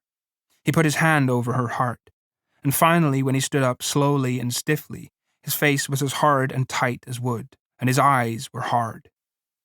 Candy said, "What done it?" George looked coldly at him. "Ain't you any idea?" he asked, and Candy was silent. I should have knew, George said hopelessly. I guess maybe way back in my head I did. Candy asked, "What are we gonna do now, George? What are we gonna do now?" George was a long time in answering. "Guess we gotta tell the guys. I guess we gotta get him and lock him up. We can't let him get away. Why, the poor bastard'd starve." And he tried to reassure himself. Maybe they'll lock him up and be nice to him. But Candy said excitedly, "We ought to let him get away. You don't know that Curly. Curly gonna wanna get him lynched. Curly'll get him killed." George watched Candy's lips. "Yeah," he said at last. "That's right. Curly will. And the other guys will." And he looked back at Curly's wife. Now Candy spoke his greatest fear. "You and me can get that little place, can't we, George? You and me can go there and live nice, can't we, George? Can't we?" Before George answered, Candy dropped his head and looked down at the hay. He knew. George said softly, "I think I knowed from the very first. I think I knowed we'd never do her. You used to like to hear about it so much I got to thinking maybe we would." "Then it's all off?" Candy asked sulkily. George didn't answer his question. George said, "I'll work my month and I'll take my $50 and I'll stay all night in some lousy cat house, or I'll sit in some pool room till everybody goes home, and then I'll come back and work another month and I'll have $50 more." Candy said, "He's such a nice fella. I didn't think he'd do nothing like this." George still stared at Curly's wife. "Lennie never done it in meanness," he said. "All the time he done bad things, but he never done one of 'em mean." He straightened up and looked back at Candy. "Now listen. We gotta tell the guys. They got to bring him in, I guess. There ain't no way out. Maybe they won't hurt him." He said sharply, "I ain't gonna let 'em hurt Lennie. Now you listen. The guys might think I was in on it. I'm gonna go in the bunkhouse. Then in a minute, you come out, tell the guys about her, and I'll come along and make like I never seen her. Will you do that? So the guys won't think I was in on it?" Candy said, "Sure, George. Sure, I'll do that." "Okay. Give me a couple minutes then. You come running out and tell like you just found her. I'm going now." George turned and went quickly out of the barn. Old Candy watched him go. He looked helplessly back at Curly's wife, and gradually his sorrow and his anger grew into words. "You goddamn tramp," he said viciously. "You done it, didn't you? I suppose you're glad. Everybody knowed you'd mess things up. You wasn't no good. You ain't no good now, you lousy tart." He sniveled, and his voice shook. "I could have hoed in the garden and washed dishes for them guys." He paused, and then went on in a sing-song, and he repeated the old words. "If they was a circus or a baseball game, we would have went to her. Just said, 'To hell with work,' and went to her. Never asked nobody say so. And they'd have been a pig and chickens, and in the winter, the little fat stove, and the rain coming, and us just setting there." His eyes blinded with tears, and he turned and went weakly out of the barn, and he rubbed his bristly whiskers with his wrist stump. Outside, the noise of the game stopped.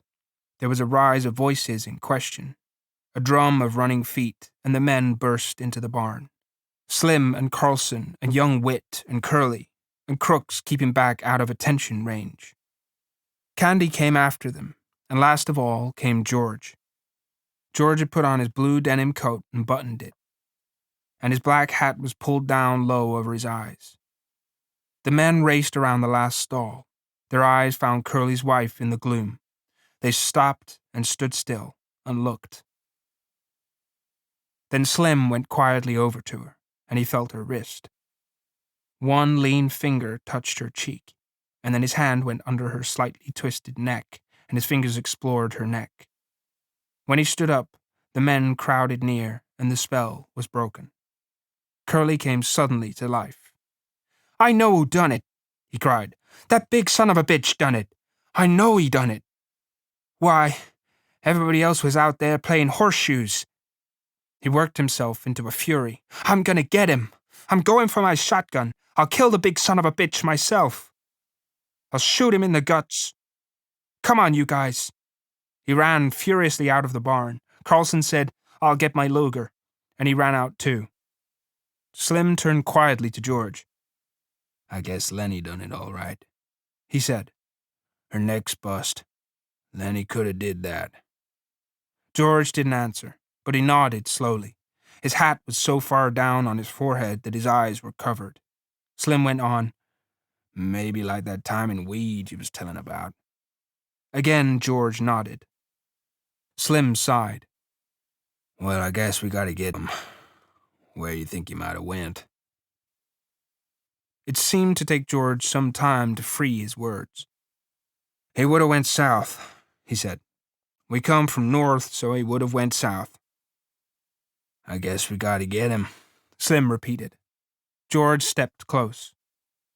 "Couldn't we maybe bring him in and they'll lock him up? He's nuts, Slim. He never done this to be mean." Slim nodded. "We might," he said. "If we could keep Curly in, we might. But Curly's gonna want to shoot him. Curly's still mad about his hand. Suppose they lock him up and strap him down and put him in a cage. That ain't no good, George." "I know," said George. "I know." Carlson came running in. "The bastard stole my Luger," he shouted. "It ain't in my bag." Curly followed him, and Curly carried a shotgun in his good hand. Curly was cold now. "All right, you guys," he said. "The nigger's got a shotgun. You take it, Carlson. When you see him, don't give him no chance. Shoot for his guts. That'll double him over." Whit said excitedly, "I ain't got a gun." Curly said, "You go in Soledad and get a cop. Get Al Wiltz. He's deputy sheriff. Let's go now." He turned suspiciously on George. "You're coming with us, fella." "Yeah," said George. "I'll come.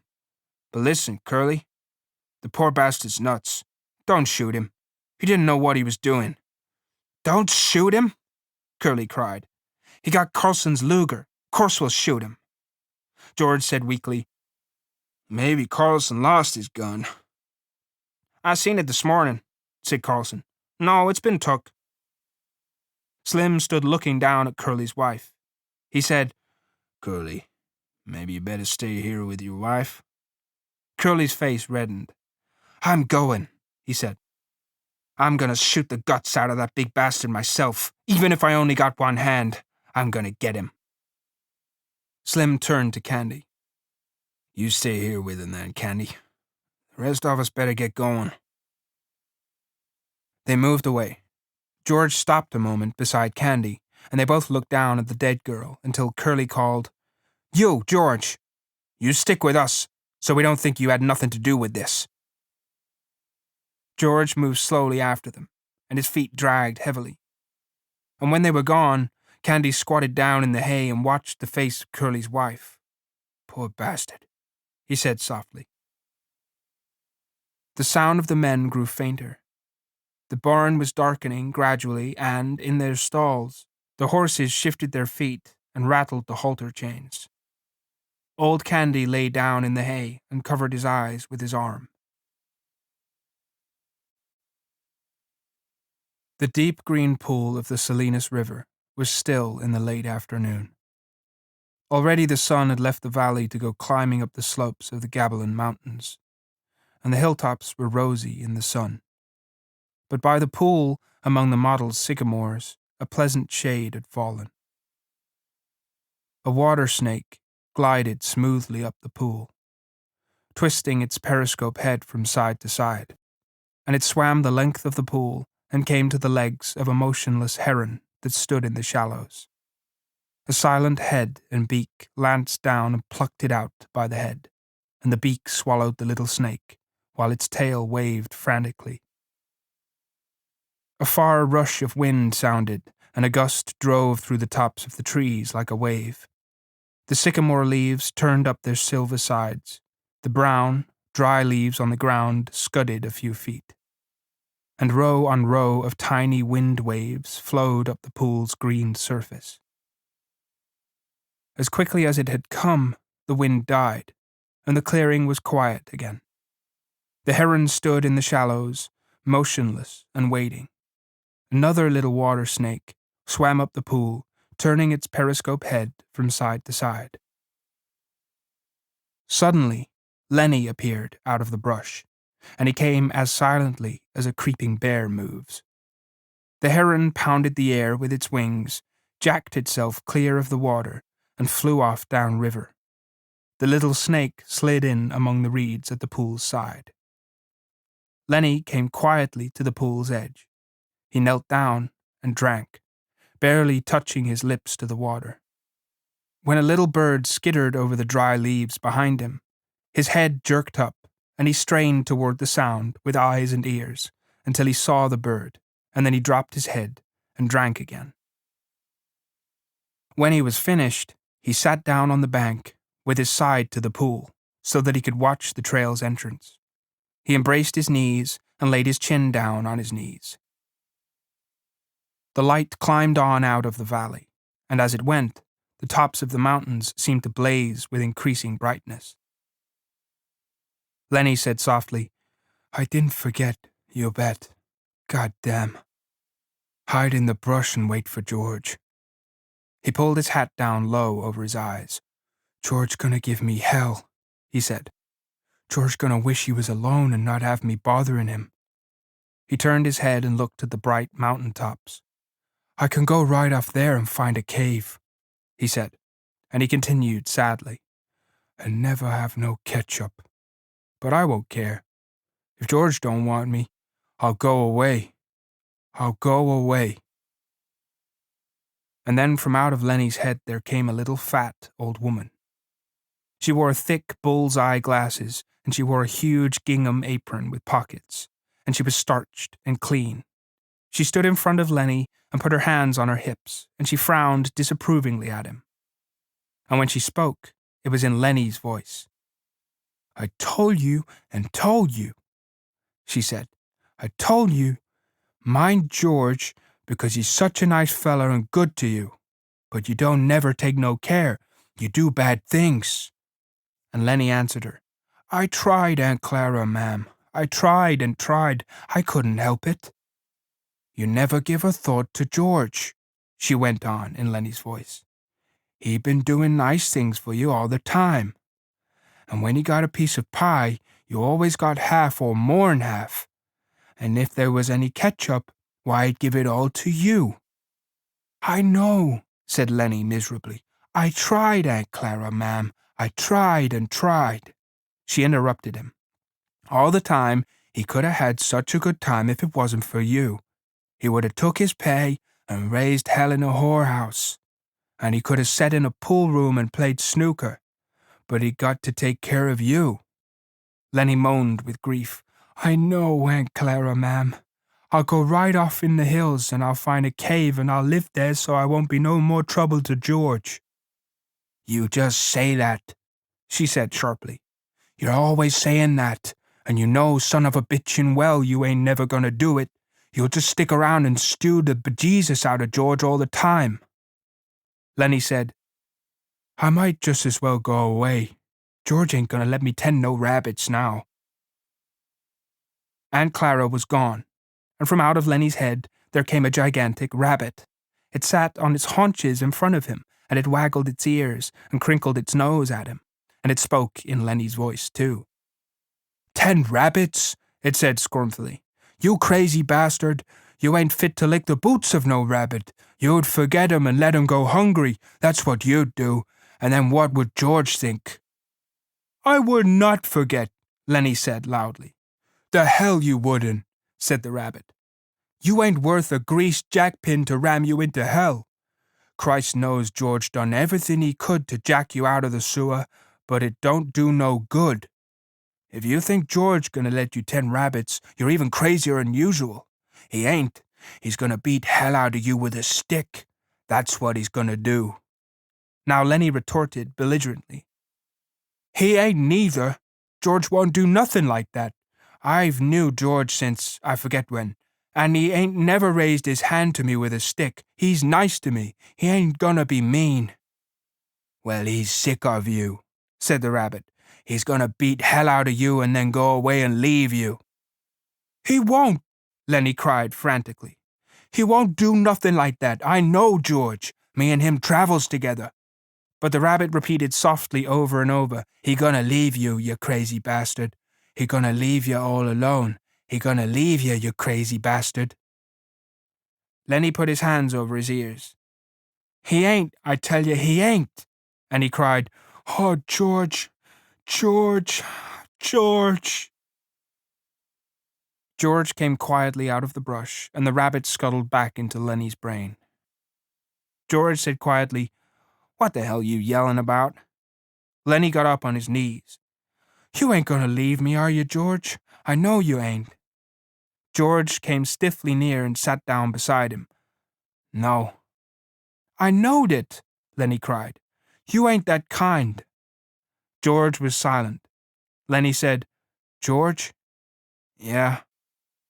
"I done another bad thing." "It don't make no difference," George said, and he fell silent again. Only the topmost ridges were in the sun now. The shadow in the valley was blue and soft. From the distance came the sound of men shouting to one another. George turned his head and listened to the shouts. Lennie said, "George?" "Yeah." "Ain't you going to give me hell?" "Give you hell?" "Sure, like you always done before, like, if I didn't have you, I'd take my $50. Jesus Christ, Lennie. You don't remember nothing that happens, but you remember every word I say. Well, ain't you going to say it?" George shook himself. He said woodenly, "If I was alone, I could live so easy." His voice was monotonous, had no emphasis. "I could get a job and not have no mess." He stopped. "Go on," said Lennie. "And when the end of the month come, I could take my $50 and go to a cat house." He stopped again. Lennie looked eagerly at him. "Go on, George. Ain't you going to give me no more hell?" "No," said George. "Well, I can go away," said Lennie. "I'll go right off in the hills and find a cave if you don't want me." George shook himself again. "No," he said. "I want you to stay with me here." Lennie said craftily, "Tell me like you done before." "Tell you what?" "About the other guys and about us." George said, "Guys like us got no family. They make a little stake and then they blow it in. They ain't got nobody in the world that gives a hoot in hell about 'em." "But not us," Lennie cried happily. "Tell about us now." George was quiet for a moment. "But not us," he said. "Because I got you and I got you. We got each other. That's what. That gives a hoot in hell about us," Lennie cried in triumph. The little evening breeze blew over the clearing, and the leaves rustled, and the wind waves flowed up the green pool, and the shouts of men sounded again, this time much closer than before. George took off his hat. He said shakily, "Take off your hat, Lennie. The air feels fine." Lennie removed his hat dutifully and laid it on the ground in front of him. The shadow in the valley was bluer, and the evening came fast. On the wind, the sound of crashing in the brush came to them. Lennie said, "Tell how it's going to be." George had been listening to the distant sounds. For a moment, he was businesslike. "Look across the river, Lennie, and I'll tell you so you can almost see it." Lennie turned his head and looked off across the pool and up the darkening slopes of the Gabilands. "We're gonna get a little place," George began. He reached in his side pocket and brought out Carlson's Luger. He snapped off the safety, and the hand and gun lay on the ground behind Lennie's back. He looked at the back of Lennie's head, at the place where the spine and skull were joined. A man's voice called from up the river, and another man answered. "Go on," said Lennie. George raised the gun, and his hand shook, and he dropped his hand to the ground again. "Go on," said Lennie. "How's it gonna be? We're gonna get a little place." "We'll have a cow," said George. "And we'll have maybe a pig and chickens. And down the flat we'll have a little piece of alfalfa." "For the rabbits," Lennie shouted. "For the rabbits," George repeated. "And I get to tend the rabbits." "And you get to tend the rabbits." Lennie giggled with happiness. "And live on the fat of the land." "Yes." Lennie turned his head. "No, Lennie. Look down there across the river, like you can almost see the place." Lennie obeyed him. George looked down at the gun. There were crashing footsteps in the brush now. George turned and looked toward them. "Go on, George. When we gonna do it?" "Gonna do it soon. Me and you. You and me. Everybody gonna be nice to you. Ain't gonna be no more trouble. Nobody gonna hurt nobody nor steal from 'em." Lennie said, "I thought you was mad at me, George." "No," said George. "No, Lennie. I ain't mad. I never been mad, and I ain't now. That's a thing I want you to know." The voices came close now. George raised the gun and listened to the voices. Lennie begged, "Let's do it now. Let's get that place now." "Sure. Right now. I gotta. We gotta." And George raised the gun and steadied it, and he brought the muzzle of it close to the back of Lennie's head. The hand shook violently, but his face set and his hand steadied. He pulled the trigger. The crash of the shot rolled up the hills and rolled down again. Lennie jarred, and then settled slowly forward to the sand, and he lay without quivering. George shivered and looked at the gun, and then he threw it from him, back up on the bank near the pile of old ashes. The brush seemed filled with cries and with the sound of running feet. Slim's voice shouted, "George? Where you at, George?" But George sat stiffly on the bank and looked at his right hand that had thrown the gun away. The group burst into the clearing, and Curly was ahead. He saw Lennie lying on the sand. "Got him, by God!" He went over and looked down at Lennie, and then he looked back at George. "Right in the back of the head," he said softly. Slim came directly to George and sat down beside him, sat very close to him. "Never you mind," said Slim. "Guy got to sometimes." But Carlson was standing over George. "How'd you do it?" he asked. "I just done it," George said tiredly. "Did he have my gun?" "Yeah, he had your gun." "And you got it away from him, you took it, and you killed him?" "Yeah, that's how." George's voice was almost a whisper. He looked steadily at his right hand that had held the gun. Slim twitched George's elbow. "Come on, George. Me and you will go in and get a drink." George let himself be helped to his feet. "Yeah, a drink." Slim said, "You had to, George. I swear you had to. Come on with me." He led George into the entrance of the trail and up toward the highway. Curly and Carlson looked after them, and Carlson said, "Now what the hell you suppose is eating them two guys?"